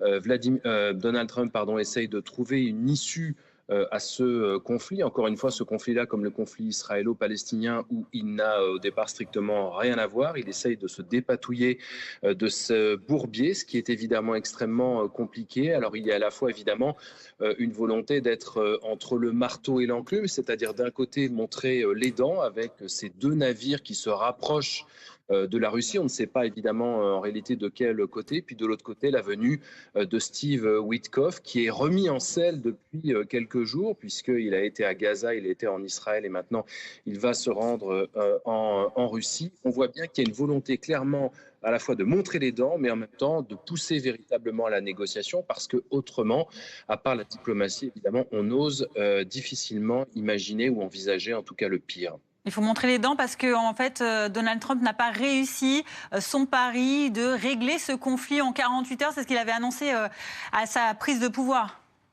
Ça, c'est de l'ordre de l'évidence aujourd'hui. Je ne crois pas qu'il était possible de le faire en 48 heures, pas plus qu'en 6 mois ou quoi au caisse. Vous arrivez sur un terrain pour lequel vous n'avez pas au départ une responsabilité directe. Je ne sais pas si ça se serait passé différemment si Trump avait été au pouvoir en 2022. Ça, j'en sais strictement rien, évidemment. Mais en tout cas, ce qui est clair, c'est que le dialogue avec Vladimir Poutine, même quand on s'appelle Donald Trump, n'est pas de l'ordre de l'évidence. Discuter avec Poutine, c'est peut-être faire preuve de faiblesse. Montrer les dents, ça ne l'impressionne pas non plus véritablement. En tout cas, les jours s'accumulent dans ce conflit sans fin. Et la seule issue favorable, parce qu'on a en réalité tous les éléments depuis des mois, tous les éléments de négociation. Donald Trump, à un moment, les a servis d'ailleurs via Witkoff, pratiquement sur un plateau d'argent pour Poutine, qui a pris ça probablement pour de la faiblesse à un moment ou à un autre. Mais aujourd'hui, même si les uns et les autres ont essayé de faire des avancées en faveur de son ennemi, on est aujourd'hui au point néant, c'est-à-dire que le conflit continue, que les attaques de drones sont plus importantes que jamais, que les maux sont de plus en plus graves et que cette histoire de nucléaire revient en réalité comme jamais entre 2 puissances mondiales. On n'a en fait effectivement jamais évoqué cette option nucléaire de manière aussi claire et nette depuis des décennies maintenant. Et vous restez avec nous, Sébastien Boussois. On va parler du front. Les autorités russes qui ont dénombré 3 morts après des frappes ukrainiennes en Russie. C'était la nuit dernière. Elles ont touché, ces frappes, le sud du pays, à Rostov, à la frontière avec l'Ukraine, à Penza et même Samara, qui est pourtant à 800 km de l'Ukraine. On va retrouver à Kiev notre correspondant Guillaume Tac, l'armée ukrainienne qui a tiré de très nombreuses salves de drones sur son ennemi de l'Est. Oui, effectivement, les autorités russes ont annoncé avoir abattu la nuit dernière 112 drones ukrainiens. Comme vous le disiez, ils auraient visé 4 régions différentes, y compris celle de Samara, où apparemment une raffinerie de pétrole aurait été touchée par un drone ukrainien. La vidéo d'une explosion à la raffinerie circulait sur les chaînes Telegram et sur les réseaux sociaux. Par conséquent, loin des derniers développements, on va dire, diplomatiques et rhétoriques, finalement, plus ça change, plus c'est pareil. L'armée russe continue de mettre la pression sur les défenseurs ukrainiens, particulièrement dans l'est de l'Ukraine, dans la région de Donetsk. Et les deux pays échangent régulièrement des salves de drones. Il faut cependant noter la différence majeure, à savoir qu'il semblerait que les cibles visées hier par l'armée ukrainienne aient été principalement de l'ordre stratégique et économique, tandis que la dernière attaque d'ampleur russe, c'était celle de la nuit de mercredi à jeudi, la plus sanglante depuis le début de l'invasion, qui a tué 31 personnes ici à Kiev, dont 5 enfants. Merci beaucoup Guillaume Tac, en direct de Kiev pour BFM TV. On vous retrouve Sébastien Boussois, docteur en sciences politiques, auteur donc de Donald Trump, Retour vers le futur, pour revenir sur cette situation. Ces échanges qui se poursuivent donc entre les attaques de drones ukrainiens qui visent visiblement plus des sites stratégiques industriels russes, alors que la Russie, elle, intensifie ses frappes sur l'Ukraine avec donc ces milliers de drones tirés, un record pour le mois de juillet avec 6300 drones tirés sur l'Ukraine, et là qui vise plutôt des civils. On a deux stratégies opposées à ce stade du conflit. Oui, deux stratégies terribles, une guerre psychologique en tout cas dans ce contexte de guerre hybride tel qu'on les connaît aujourd'hui dans nombre de terrains de guerre. Les drones aujourd'hui permettent évidemment en partie d'éviter probablement plus de morts militaires, mais ont un impact selon la manière dont on les oriente évidemment sur le nombre par contre de civils ou d'installations qui peuvent être visés, vu à chaque fois le nombre de drones qui peuvent être envoyés. Ce qui est clair, c'est que chacun essaye encore une fois de grappiller du terrain et de mener véritablement cette guerre psychologique pour le moment où on aura à véritablement négocier de nouveau. On se souvient à l'époque que les Ukrainiens, il y a quelques mois, avaient pris la région de Koursk et avaient utiliser, ou en tout cas essayer d'utiliser ça comme une monnaie d'échange si les négociations avaient abouti. Aujourd'hui, on est reparti à zéro. Donc, c'est à chacun, et c'est la manière dont chacun pourra déstabiliser l'autre qui pourra véritablement jouer. Mais il est évident que la Russie montre aussi à quel point elle a basculé dans cette économie de guerre depuis des mois et des mois, qu'elle n'est pas prête d'en sortir. Et si Trump a accusé les économies indiennes et russes d'être quasiment portion congrue par rapport à l'économie mondiale, toute économie qui est l'économie russe qui a basculé à la fois grâce au secteur public dans l'économie de guerre est prête à en découdre pendant encore évidemment extrêmement longtemps. Et c'est ça que Vladimir Poutine essaye de montrer pour prendre du terrain, mais à la fois aussi pour avoir quelque chose à négocier, pour montrer qu'il n'est certainement pas prêt à renoncer à quoi que ce soit à l'heure actuelle, encore une fois. Merci Sébastien Boussois, docteur en sciences politiques, auteur de Donald Trump, Retour vers le futur. 15h11 sur BFM TV, vous êtes dans l'après-midi info, on revient en France avec le risque incendie qui est une nouvelle fois élevé dans le sud du pays. 8 départements sont en vigilance orange, notamment les Bouches-du-Rhône, où vous le voyez sur cette carte, l'ensemble des massifs sont interdits d'accès aujourd'hui. Luc Rivière est avec nous du service météo climat de BFM TV.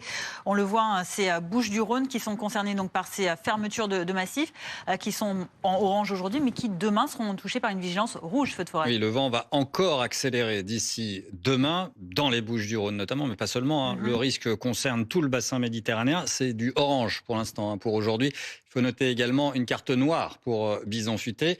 Vous êtes nombreux sur la route, notamment sur l'autoroute A7, la 8, la 9. On l'a vu la semaine passée, la plupart des départs de feu ont eu lieu en réalité très près des autoroutes, si ce n'est sur l'autoroute. La plus grande vigilance est donc recommandée avec ce vent qui file à 70 km/h pour aujourd'hui. Il va encore accélérer d'ici demain, Mistral Tramontane jusqu'à 80 km/h. Cette fois-ci, c'est probablement le facteur déterminant pour la propagation des incendies. En ce qui concerne le déclenchement, on compte sur vous dans 9 cas sur 10. L'origine est humaine, tout simplement. Alors ce vent va tout de même retomber en début de semaine prochaine, après cette alerte maximale pour cette journée de dimanche. Il va s'essouffler, notamment mardi, et il va tourner les jours suivants. Les températures vont augmenter sensiblement, là aussi, autre paramètre à surveiller, avec des pointes possibles à 36 voire 40 degrés sur un large quart sud-ouest et même jusqu'en vallée du Rhône. Le risque d'incendie va probablement augmenter dans le courant de la semaine prochaine en direction du sud-ouest, peut-être même vers le nord du pays également. La situation qui va évoluer avec ces températures donc qui vont bien monter en milieu de semaine. Des pointes très élevées. En réalité, la canicule est déjà en place de l'autre côté des Pyrénées, en direction de l'Espagne. On attend déjà des pointes à 40 degrés pour ce week-end, des pointes à 45 degrés en milieu de semaine, même si on vit jusqu'ici un été assez mitigé, en tout cas pour cette fin de juillet, qui fut l'une des plus fraîches de ces 15 dernières années, même si le mois de juillet, dans sa globalité, est au-dessus des moyennes. Le temps va donc changer radicalement, un temps estival sur tout le pays à partir de mercredi. On va surveiller d'ici là si on parlera d'une vague de chaleur, forte chaleur sur la durée, d'une canicule, très forte chaleur jour et nuit, difficile à supporter, ou alors simplement d'un bon coup de chaud pour la fin de la semaine. Vendredi, le temps sera lourd, quelques orages vont circuler et l'indice de confiance pour l'instant n'est pas très élevé. Merci Loïc Rivière. Autre risque de l'été, celui des noyades, avec les autorités qui appellent à la prudence. Et pour cause, regardez ce chiffre Santé publique France qui signale une hausse des décès par noyade. 193 rien qu'entre début du mois de juillet et la fin du mois de juin, et la fin du mois de juillet.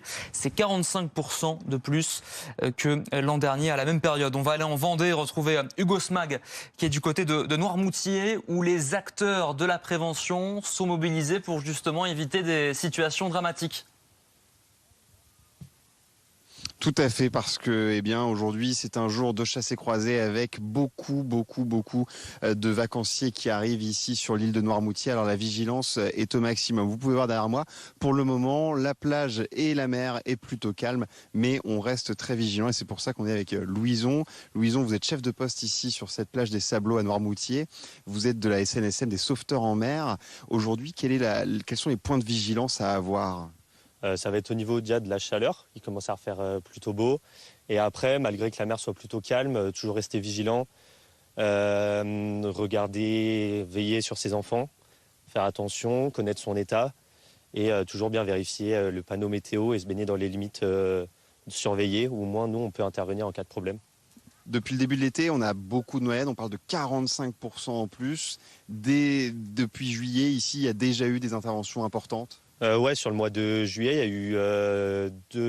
eu une noyade et après il y a eu plusieurs autres grosses interventions jusqu'à notamment un arrêt cardiaque. Donc malgré tout, toujours rester vraiment très vigilant et ne pas relâcher la vigilance encore pour le mois d'août et essayer de faire baisser ce chiffre. Justement, comment on explique un peu ces accidents qui arrivent ? Déjà, c'est l'été qui est particulièrement beau cette année, contrairement aux 2 derniers étés qui étaient beaucoup moins ensoleillés. Et après, plus de baigneurs, plus de risques. Des gens qui savent des fois pas nager ou qui savent nager. Et ça peut être des causes souvent naturelles. Ça arrive, plus il y a de baigneurs, plus on multiplie les risques. Et c'est là où ce genre d'accident peut arriver rapidement. Merci beaucoup d'avoir été avec nous. Donc il faut rester effectivement très vigilant, bien appliquer les conseils qui vous ont été donnés. Et si vous voyez quelqu'un en difficulté, n'hésitez pas à faire le 16 ou le 196. Ça vous permettra d'appeler directement les sauveteurs en mer afin qu'ils puissent intervenir. Merci pour ces bons conseils, Hugo Smag, avec Chloé Berthaud à Noirmoutier pour BFM TV. 15h16, dans l'actualité judiciaire, à présent, le parquet de La Roche-sur-Yon a requis hier un procès pour meurtre par conjoint à l'encontre de Michel Pial. Il est accusé d'avoir tué sa femme Karine Esquivillon en 2023 et c'est désormais le tour des juges d'instruction pour trancher. Le suspect continue de plaider l'accident. L'une des filles du couple a livré son témoignage à BFM TV. Arnaud Paillard avec Mathias Tesson, Maxime Brandstetter et Clément Gauvin. Ce qui s'est passé reste traumatisant et laisse des cicatrices. Des cicatrices et des questions toujours sans réponse. Plus de 2 ans après le décès de Karine Esquivillon, sa fille Eva-Louise est toujours en quête de vérité. C'est très très long, la vie continue, mais elle continue différemment. Et je sais que certaines questions resteront sans réponse, mine de rien, parce qu'il n'y a que lui qui les détient et il nous les donnera jamais, ça c'est sûr. Le 27 mars 2023, Karine Esquivillon disparaît sans laisser de traces. Michel Pial, le père d'Eva-Louise, affirme alors être convaincu qu'elle est partie de son plein gré. Mais 3 mois plus tard, il passe aux aveux. Le corps de la quinquagénaire est retrouvé. Michel Pial évoque alors un accident en manipulant une arme, impossible pour sa fille. C'est compliqué de vivre dans un environnement que de mensonges. Et quand ces mensonges vont jusqu'à ce stade-là, ça l'est d'autant plus, dans le sens où là, c'est pas des mensonges comme il pouvait faire par moment sur des promesses ou ce genre de choses. Là, ça reste quand même des mensonges sur un cas où il a quand même arraché la vie à ma mère. Une hypothèse également écartée par le parquet qui réclame un procès pour meurtre sur conjoint. Ça va être beaucoup d'émotions, ça va être quelque chose de très difficile, de très lourd, de très dur. On a peur de certaines questions qui peuvent venir après, sur lesquelles on va se poser. On a peur de le voir lui, on a peur des réactions. Enfin, c'est très compliqué et pour s'y projeter encore plus. C'est désormais au juge d'instruction de trancher. En attendant, Michel Pial est toujours en détention provisoire. La date de son procès n'est pas encore connue. Dans l'actualité de ce premier week-end de vacances du mois d'août, un grand chassé-croisé sur les routes de France. Vous le savez, la journée est classée noire par bison futé dans le sens des départs, rouge dans le sens des retours sur le pourtour méditerranéen et déjà plus de 1000 km d'embouteillages qui ont été enregistrés à midi. Et peut-être que vous êtes en train de regarder BFM TV sur l'aire de repos, pourquoi pas, pour faire une petite pause dans cette journée chargée. Comment vous vous organisez? Où partez-vous? On voit ça avec ce reportage d'Adrien Spiteri. Ah, merci Jules, c'est sympa. Pour Magali et ses proches, il est l'heure de se restaurer. Parti à 5h d'Ille-et-Vilaine ce matin, cette famille a encore de la route. Là, du coup, on se rend dans le Jura, à Lons-le-Saunier. On va retrouver des amis. Une journée classée noire dans le sens des départs, alors forcément le temps de trajet est rallongé. Mais certains vacanciers tentent de relativiser. Tant pis, c'est comme ça. On n'a pas le choix là, non? Seul problème selon certains, le prix de l'essence à la pompe. Mais ici sur l'autoroute A7, ce père de famille a une astuce. On est sorti de l'autoroute et on a fait le plein en dehors de l'autoroute pour pouvoir justement limiter, puis on a repris l'autoroute derrière. Et pour les vacances, certains ont choisi le camping. Allez, c'est parti. Oh, mais super. Comme sur la route, dans cet établissement vendéen, c'est le grand chassé-croisé. Ce matin, c'est 47 départs. Cet après-midi, 62 arrivées. Donc vous voyez, en quelques heures, il faut que le camping soit de nouveau prêt pour les prochains. Un check-out, c'est à peu près 5 minutes. On fait le tour du mobil-home et aussi on interroge le client pour savoir si ça s'est bien passé, s'ils sont contents. Le camping affiche complet pour les 3 prochaines semaines. Un seul souhait pour Céline, la directrice, que le soleil soit au rendez-vous. Et si vous évitez le chassé-croisé sur la route, que vous le fuyez et que vous prenez le train, bonne idée. Nous, on a une astuce à vous proposer aujourd'hui aussi pour faire des économies. Ouais, la SNCF propose une réduction de 25%, rien que ça, sur un aller-retour. Alors ça marche une fois par an uniquement pendant les congés. Ce dispositif, il est peu connu et pourtant, il concerne une majeure partie des Français. Carla Plomb avec Hugo Dorsemène. Et si pour vos vacances d'été, vous pouviez bénéficier d'une réduction de 25% sur un trajet de votre choix? Un joli coup de pouce qui pourtant existe, mais vous êtes nombreux à ne pas le connaître. C'est intéressant si on n'a pas forcément de tarif réduit et qu'on n'a pas forcément des gros moyens. C'est très bien pour les familles parce que les temps sont durs. Vu le prix des billets maintenant, c'est sûr que c'est peut-être quelque chose que je vais regarder. Ouais. Comme de nombreux Français, vous êtes sûrement éligible au billet congé annuel de la SNCF. Que vous soyez salarié, fonctionnaire, artisan, retraité ou même demandeur d'emploi, vous pouvez en faire la demande sur leur site pour vous et votre famille. Alors oui, il faut un peu s'armer de patience. D'abord, demandez au chatbot le formulaire, le remplir, le faire tamponner à son employeur, le renvoyer, attendre quelques jours une confirmation, puis enfin se déplacer en gare pour acheter votre billet. Ce dispositif a beau être ancien, 1936 pour célébrer les premiers congés payés, il a encore de très beaux jours devant lui. Et puis ça permet surtout aux voyageurs qui ont peu l'habitude de prendre le train de bénéficier d'une réduction. Et puis c'est plutôt positif, on va dire, d'un point de vue plutôt environnemental, ça peut permettre d'avoir plus de gens dans les trains et moins sur la route. Attention tout de même, cette réduction n'est pas cumulable avec les offres promotionnelles ou les cartes avantages. Allez, si louer une piscine pour quelques heures était l'une de vos options cet été, c'est possible grâce à une plateforme, vous allez le voir, de location. Elle met en relation des propriétaires de piscines et des personnes qui sont donc à la recherche de quelques heures de fraîcheur. J'espère une bonne astuce si on n'a pas de piscine, c'est pas mon cas, c'est pas le tien non, plus. Non plus. Bah voilà. On va voir ce que ça donne dans le Nord avec nos journalistes qui sont allés à la rencontre d'une locataire. Paris-Sage-Avanchir, Barbara Durand et Clément Gauvin. Entre les deux locations, je nettoie également toutes les tables, je nettoie les toilettes, tout est désinfecté à chaque fois. Depuis 2022, Béatrice loue chaque été son jardin et sa piscine à des particuliers. Par l'intermédiaire d'une plateforme pour quelques dizaines d'euros, ils peuvent venir s'y baigner et bronzer en toute tranquillité. Un moyen pour Béatrice d'amortir l'entretien de sa piscine, mais pas que. En général, ça nous rapporte 1 700 à 2 000 euros par année. Mais la deuxième chose qui est vraiment très très sympa, c'est le lien social et le partage avec les personnes qui viennent louer en fait. Réserver une piscine pour un après-midi entre amis, un anniversaire ou encore pour un enterrement de vie de jeune fille, tout est possible. La plateforme compte aujourd'hui 6 000 propriétaires et quelques 450 000 inscrits. Sa fondatrice a vu la demande augmenter. Notamment à cause du réchauffement climatique. Mais nous, en tout cas, on a une croissance moyenne de 40% depuis 2019. Donc c'est un secteur qui fonctionne très bien et évidemment encore mieux l'été.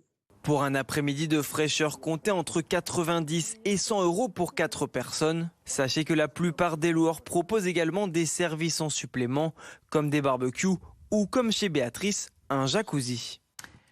Et qui dit vacances dit barbecue, oui évidemment, mais aussi pour certains sorties en mer. Et attention, les plaisanciers sont de plus en plus nombreux, notamment dans la Manche. Et on l'a entendu tout à l'heure avec nos surveillants de plage, même sur l'eau, il y a des règles à respecter aussi. La préfecture, cette fois-ci, multiplie les contrôles et les opérations de prévention. Reportage de Stéphanie Zenetti avec Axel Monnier. En pleine manœuvre sur son voilier, Francis accueille des passagers un peu particuliers. On va affaler les voiles à ce moment-là. Ou alors je vais faire demi-tour comme ça. Là, prenez votre temps. L'équipe d'agents maritimes du Calvados est venue contrôler ce plaisancier. Là, je prends les renseignements concernant le navire. Donc, je vérifie l'immatriculation, la puissance, la longueur, le nom. Extincteur périmé depuis 31 décembre 2020. Tous les équipements de sécurité sont inspectés. Les gilets, vous les avez? Est-ce que je vais pouvoir regarder? C'est les cartouches qu'il y a dedans, s'il vous plaît. Et après quelques minutes, le verdict tombe. Pour vous, tout est en règle? Il y a ici pas totalement tout, puisqu'il y avait une petite date de péremption sur un extincteur, mais bon, ça va être vite corrigé, ça n'a pas de problème. Et vous faites régulièrement contrôler? Je crois que c'est la première fois de ma vie.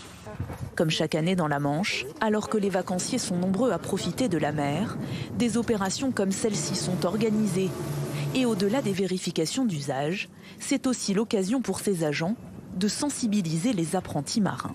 On est plutôt effectivement sur des journées à destination de pédagogie et pas sur de la répression. On en profite aussi pour faire des rappels sur la réglementation en matière de pêche de loisirs, qu'est-ce qu'on peut pêcher, les tailles, marquer les captures. L'année dernière, 1102 contrôles ont été réalisés dans la Manche et dans la mer du Nord, dont 354 ici, dans le Calvados.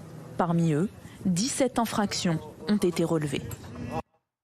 On vous parle à présent d'autre chose, totalement autre chose. Le CPF, le compte professionnel de formation, eh bien, sachez qu'il est dans le viseur du gouvernement puisque cet outil, financé par les employeurs et par l'État, permet d'obtenir des formations à prix réduit, mais ça pourrait changer. Oui, parce que pour faire des économies, le gouvernement souhaite plafonner le financement de certaines formations, par exemple le permis de conduire ou encore le bilan de compétences. Explication, parce que c'est technique, avec Eléa Morel, Marius Noël, Corentin Guisteau et Élise Philippe.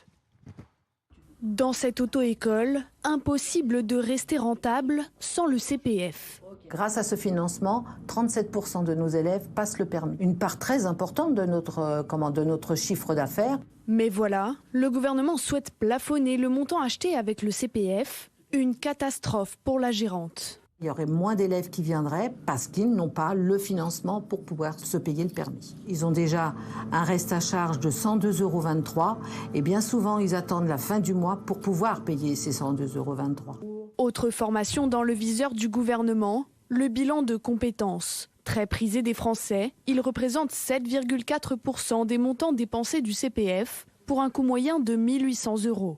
Ceux qui vont vraiment être impactés, c'est tous les actifs qui ont particulièrement besoin du bilan de compétences et qui n'auront pas forcément les moyens de le financer, en l'occurrence les seniors, les femmes, les demandeurs d'emploi. Puis parallèlement à ça, ça met en risque bien évidemment les acteurs qui font du bilan de compétences.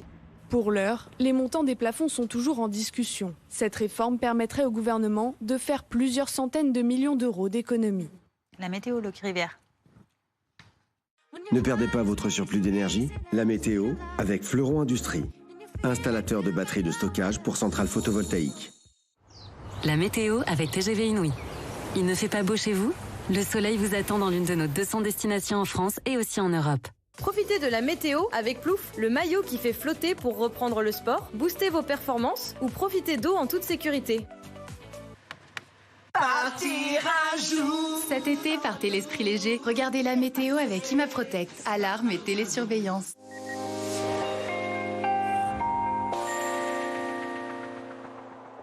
Nous débutons à Aubagne, si vous le voulez bien. Avec un risque d'incendie déjà élevé, il sera extrême, une alerte maximale pour cette journée de dimanche. Tout le bassin méditerranéen sera concerné en réalité avec des rafales à 70-80 km/h. Une chaleur pour l'instant relativement modérée, mais elle va vite s'intensifier. En réalité, cette chaleur caniculaire stationne en direction de l'Afrique du Nord en ce moment. Quand l'anticyclone des Açores va remonter progressivement, les températures vont s'envoler. Il y a déjà une vigilance orange canicule en direction de l'Espagne où on attend des pointes à 45 degrés en milieu de semaine prochaine. En ce qui nous concerne, probablement des pointes à 36 voire 40 degrés également sur un très large quart sud-ouest. Ce sera plutôt pour la fin de la semaine.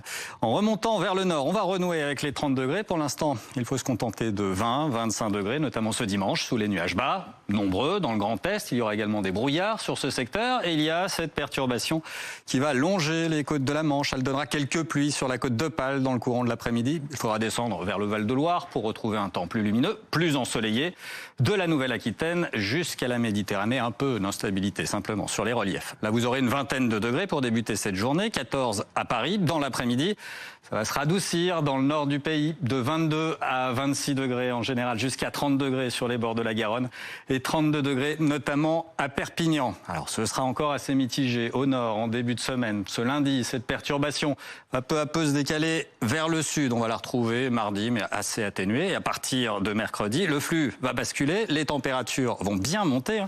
Des températures parfois 10 degrés au-dessus des moyennes de saison d'ici à ce vendredi. C'était la météo avec fleuronindustrie.com. Isolation thermique par l'extérieur pour réduire vos dépenses énergétiques et embellir votre maison. C'était la météo avec TGV Inouï. Alors, dans laquelle de nos 200 destinations allez-vous chercher le soleil? C'était la météo avec Plouf, le maillot qui fait flotter pour reprendre le sport, booster vos performances ou profiter d'eau en toute sécurité. Partir un jour sans retour. C'était la météo avec ImaProtect, alarme et télésurveillance.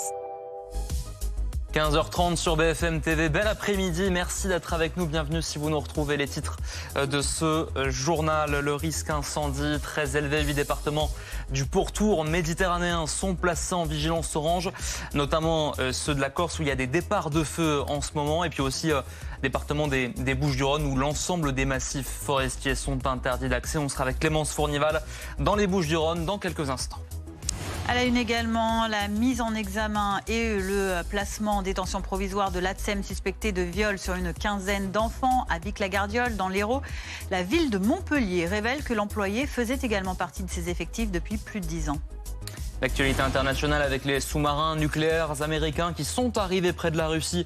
C'est ce qu'a affirmé à la télé américaine Donald Trump, le sang du président des États-Unis qui n'a fait qu'un tour après des propos jugés provocateurs de l'ancien président russe Medvedev.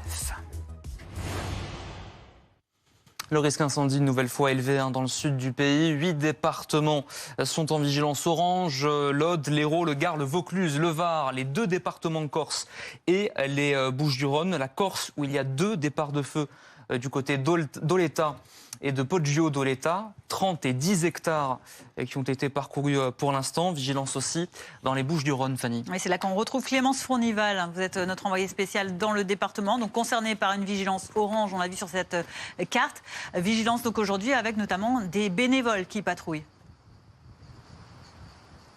Oui, alors depuis ce matin, on a croisé à peu près une centaine de personnes qui avaient prévu de passer la journée dans le parc des Calanques. Et bien évidemment, lorsqu'ils se sont retrouvés devant l'une des barrières qui se trouve juste derrière moi, où il est interdit d'écrire, il est interdit d'accéder, c'est vrai que la déception était là. Juste à côté de moi, Maureen, vous êtes lyonnaise, vous êtes venue passer le week-end à Marseille. Vous aviez prévu de passer l'après-midi dans les Calanques, c'est ça ? C'est ça. Normalement, c'était demain, mais comme aussi on ne pouvait pas aller sur l'île d'If, on a voulu venir ici, c'est aussi pas possible. Donc, je vais voir où est-ce que je vais aller cet après-midi. Changement de plan.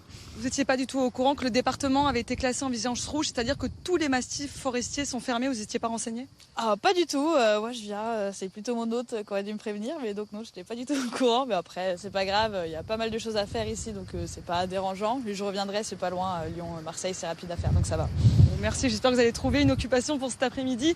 Pour rappel, la préfecture appelle à la plus grande vigilance parce que les conditions météorologiques sont particulièrement sévères. Regardez le vent autour de nous, il y a des rafales jusqu'à 60 km/h. Quelques chiffres, les marins-pompiers de Marseille sont déployés 350 en caserne et 170 sur le terrain. Concernant le département des Bouches-du-Rhône, ce sont plus de 360 hommes qui sont déployés sur le terrain et 480 mobilisés en caserne.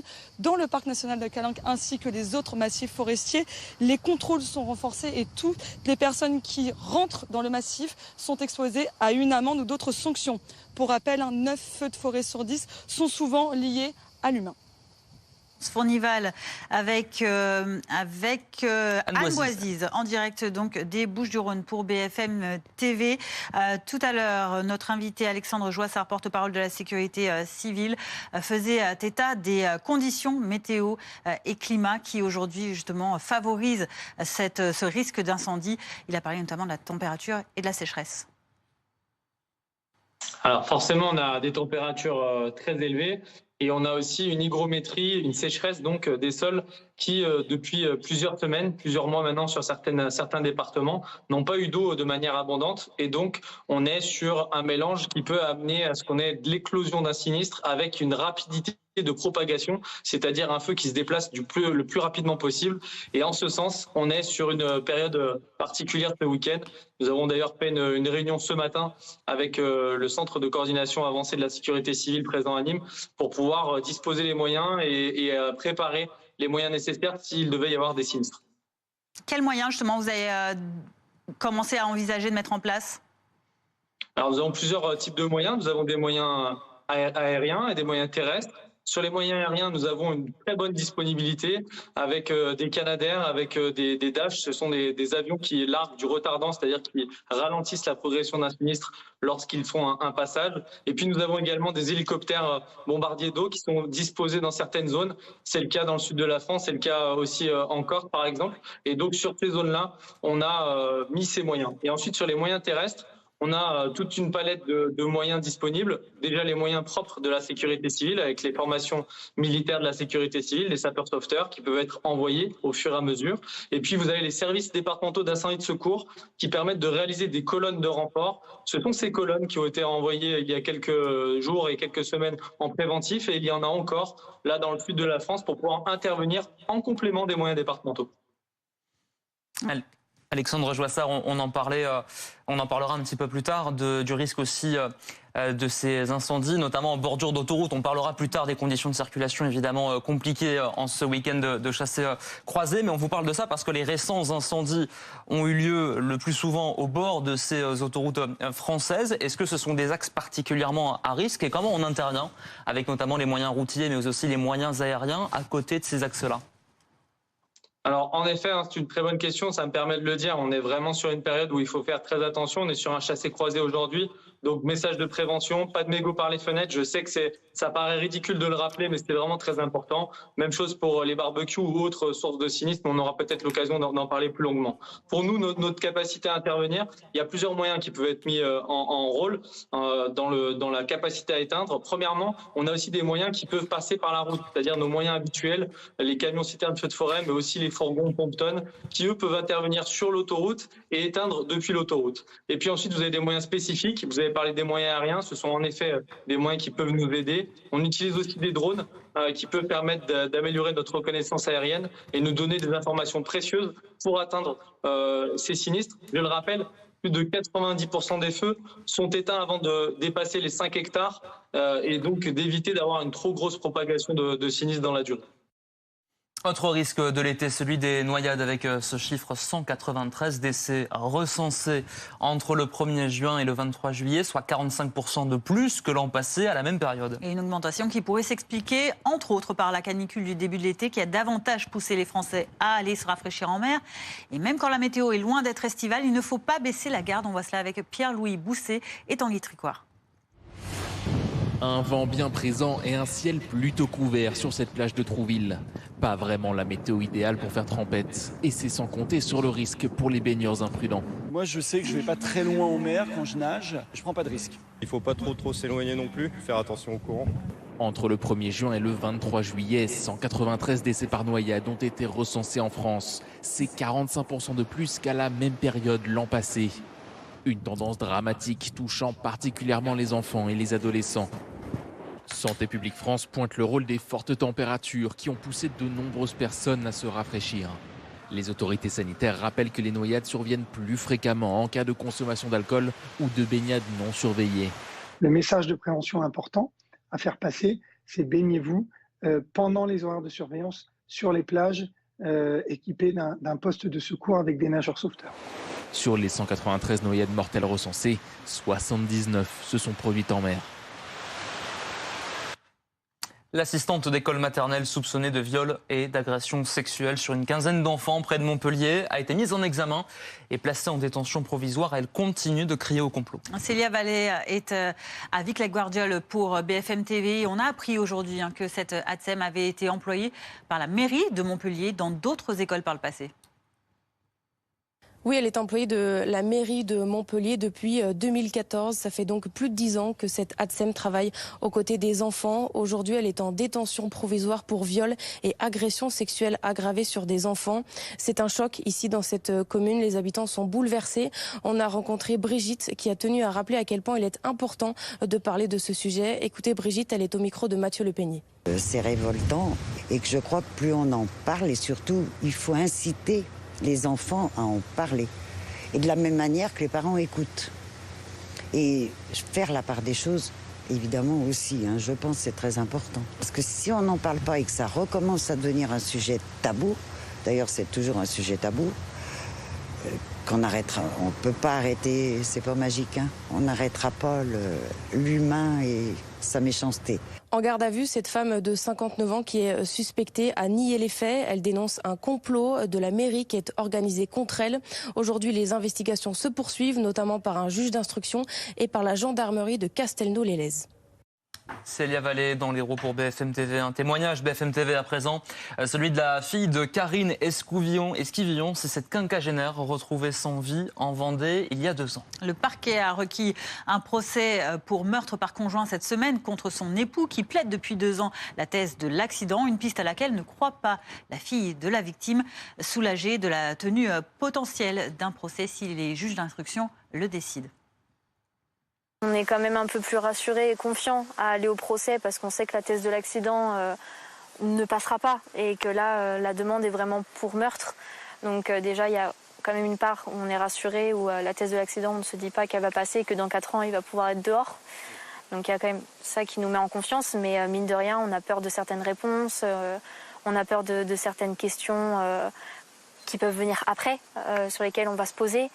On a peur de le voir lui, on a peur des réactions, enfin c'est très compliqué et pour s'y projeter encore plus parce que comme je disais on est quand même vachement sur de l'inconnu, sur beaucoup de choses et je pense ça va être beaucoup d'émotions, ça va être quelque chose de très difficile, de très lourd, de très dur parce que y a quand même des choses qu'on va entendre qui je pense vont travailler et je sais que ça va être dur, ça va être très difficile.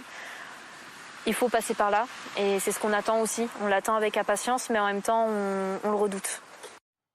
Mon sang n'a fait qu'un tour, c'est ce qu'a reconnu Donald Trump à la télé américaine ce matin, après avoir envoyé hier soir 2 sous-marins nucléaires près de la Russie. Le président des États-Unis qui n'a pas du tout apprécié les propos provocateurs de l'ancien président russe Medvedev, une escalade qui intervient alors que Washington durcit le ton à l'encontre de Moscou sur le sujet de la guerre en Ukraine. Medvedev a dit des choses très graves concernant le nucléaire. Et vous savez, quand vous mentionnez le nucléaire, mon sang ne fait qu'un tour. Et je me dis qu'il vaut mieux être prudent, parce que c'est une menace automatique de sa part, et il l'a déjà fait auparavant. Donc nous serons toujours préparés. Et j'ai donc envoyé dans la région 2 sous-marins nucléaires, juste pour m'assurer que ces mots ne sont que des mots, et rien de plus que cela. Ils sont près de la Russie, je présume ? Oui, ils sont près de la Russie. Et on prend la direction de Washington pour vous retrouver Antoine Lard, correspondant à BFM TV. Antoine, on a vu tout au long de cette semaine un Donald Trump vexé par l'enlisement de la guerre et surtout par l'absence de réaction russe. Malgré ses coups de pression, il joue sa crédibilité, Trump ? Oui, effectivement, en fait, Trump est extrêmement frustré, à bout de patience vis-à-vis de la Russie. Il faut bien voir que quand il est arrivé à la Maison-Blanche, il était convaincu qu'il pourrait facilement convaincre Poutine d'arrêter la guerre, sauf que ça n'a pas marché, il n'a rien obtenu et Poutine est resté inflexible. Il a même mené Trump en bateau et ça, Trump ne le supporte pas. Il ne supporte pas de voir qu'il est impuissant face au maître du Kremlin. Pour ne rien arranger, l'ultimatum qu'il a lancé n'a pour le moment eu aucun effet. Au contraire, même, les bombardements se sont intensifiés sur le terrain et aujourd'hui, c'était effectivement l'ego et la crédibilité de Trump qui sont en jeu, ce qui explique aussi pourquoi il réagit aussi vivement aux provocations de Medvedev. Alors dans la presse ce matin, certains estiment que Donald Trump a surréagi, surtout que Medvedev n'a aucun rôle exécutif ou décisionnaire à Moscou. Le New York Times notamment dit que la réponse de Trump est disproportionnée et impulsive. Le président américain, lui, vous l'avez entendu, assume. Il estime que ces sous-marins sont déployés au cas où et qu'il a ordonné de les rapprocher de la Russie.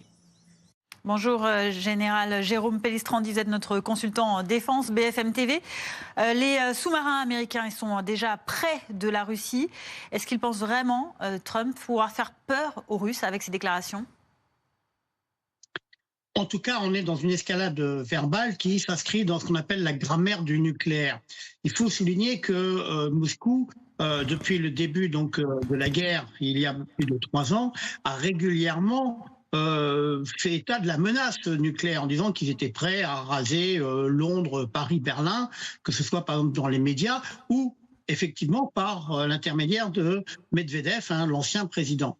Là, en quelque sorte, on est dans une période qui est vraiment très, très critique puisqu'il y a cette forme d'ultimatum et visiblement pour Vladimir Poutine, cela n'a aucune importance. Et sachant que la semaine prochaine, normalement, l'envoyé spécial du président Donald Trump, Steve Witkoff, est censé aller à Moscou. Donc l'ambiance risque d'être glaciale dans les discussions qui vont avoir lieu.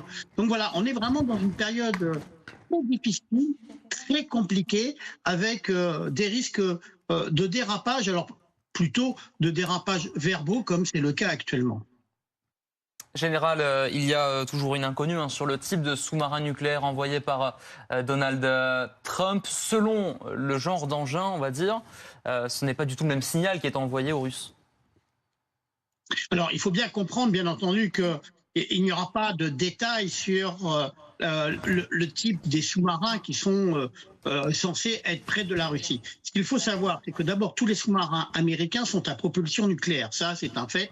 Donc, et dans ces sous-marins donc à propulsion nucléaire, il y a une catégorie très particulière qui sont les sous-marins nucléaires lanceurs d'engins qui participent à la dissuasion.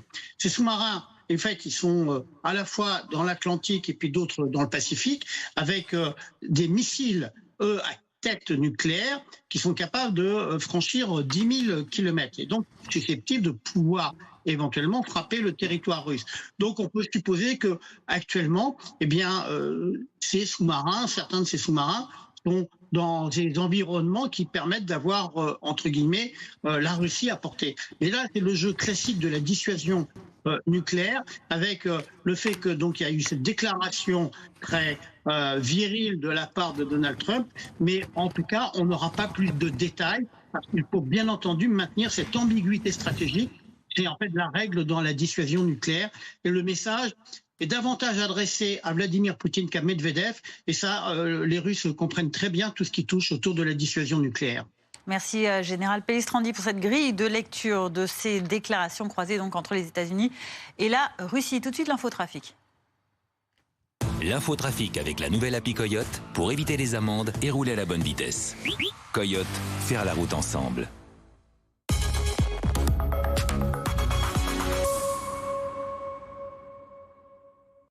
On est pile en plein milieu du fameux chassé-croisé des juilletistes et des Haussiens en ce 2 août. Regardez cette carte de bison futé. Pas de jaloux, tout le monde est logé à la même enseigne. C'est du noir dans le sens des départs. C'est particulièrement dense dans le sens des retours. Sur le pourtour méditerranéen, à la mi-journée, Fanny, on a même dépassé les 1000 km de bouchons cumulés. Voyons comment ça roule du côté de l'A10 en direction de Bordeaux. C'est là qu'on vous retrouve, Frédéric Fernandez pour BFM TV, avec des vacanciers qui sont nombreux et qui cherchent non seulement à éviter les embouteillages, mais aussi à faire des économies. Oui, faire des économies, c'est même le maître mot ici sur cette aire d'autoroute, donc de l'autoroute A10, direction Bordeaux. Alors les vacanciers, déjà, ils ont remarqué une très bonne nouvelle, c'est le prix des carburants à la pompe. Il est au plus bas depuis 4 ans, donc déjà, ça leur redonne le sourire. Et puis, ils nous ont livré pas mal d'astuces, notamment rouler moins vite ou encore préparer en amont justement sa nourriture. Je vous propose d'écouter donc toutes leurs solutions, toutes leurs astuces. C'était au micro de Gaëtan Malaquin.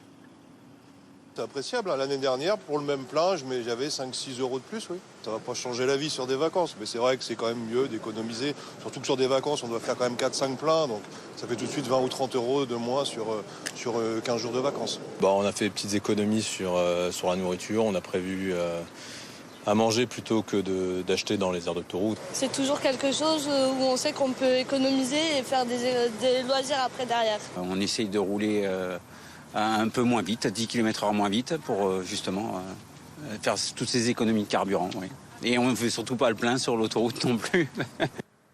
Vous venez donc d'entendre pas mal d'économies, pas mal d'astuces donc de la part des automobilistes pour économiser quelques euros. Chaque euro d'économie est bon à prendre. Et puis, en fait, ils nous ont dit que chaque euro économisé, ça leur permettrait de dépenser un petit peu plus donc sur leur lieu de villégiature.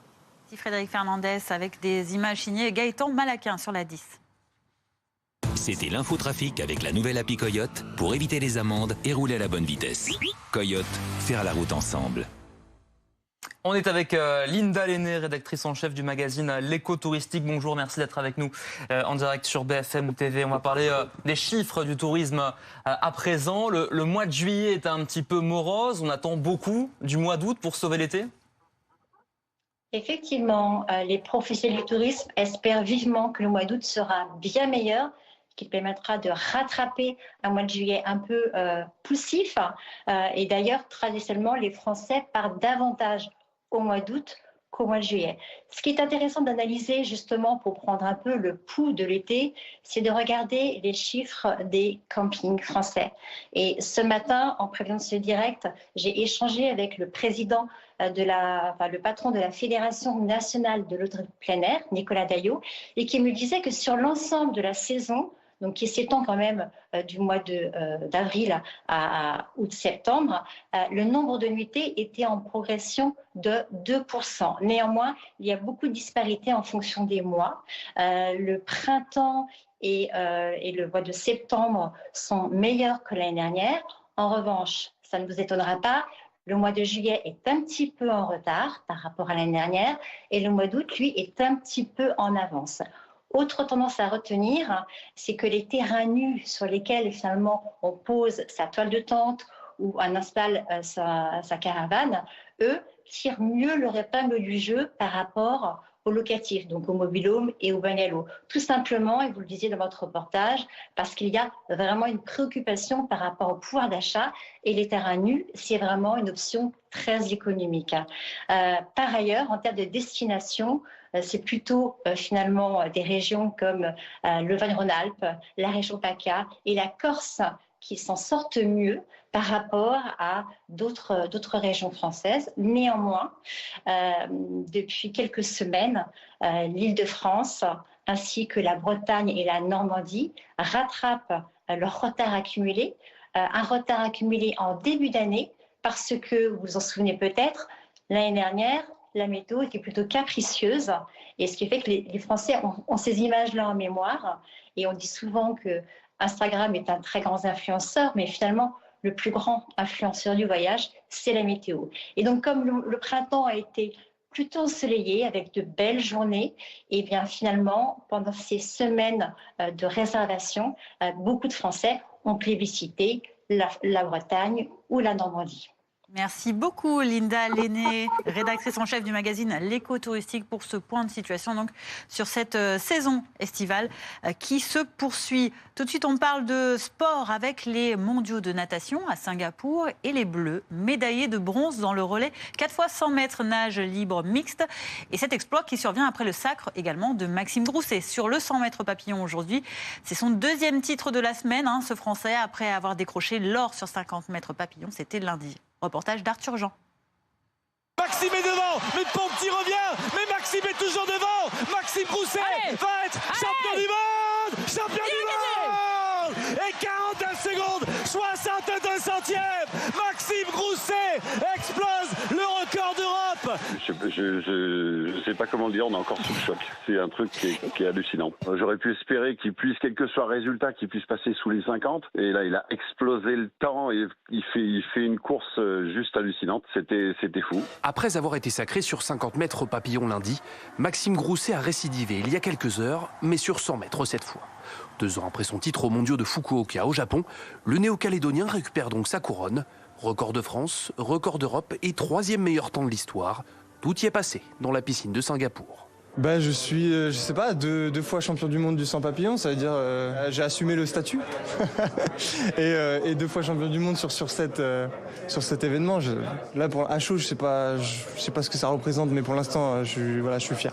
Et puisque cela ne suffisait pas, le nageur de 26 ans s'est aussi adjugé le bronze sur le 4 x 100 mètres nage libre mixte avec Yann Le Goff, Marie Vatel et Beryl Gastaldello. La 6e médaille tricolore sur ces mondiaux. Et vous restez avec nous sur BFM TV. Dans un instant, un nouveau journal. Nous allons parler de Donald Trump qui affirme que les 2 sous-marins nucléaires qu'il a envoyés hier soir sont arrivés près de la Russie. À tout de suite.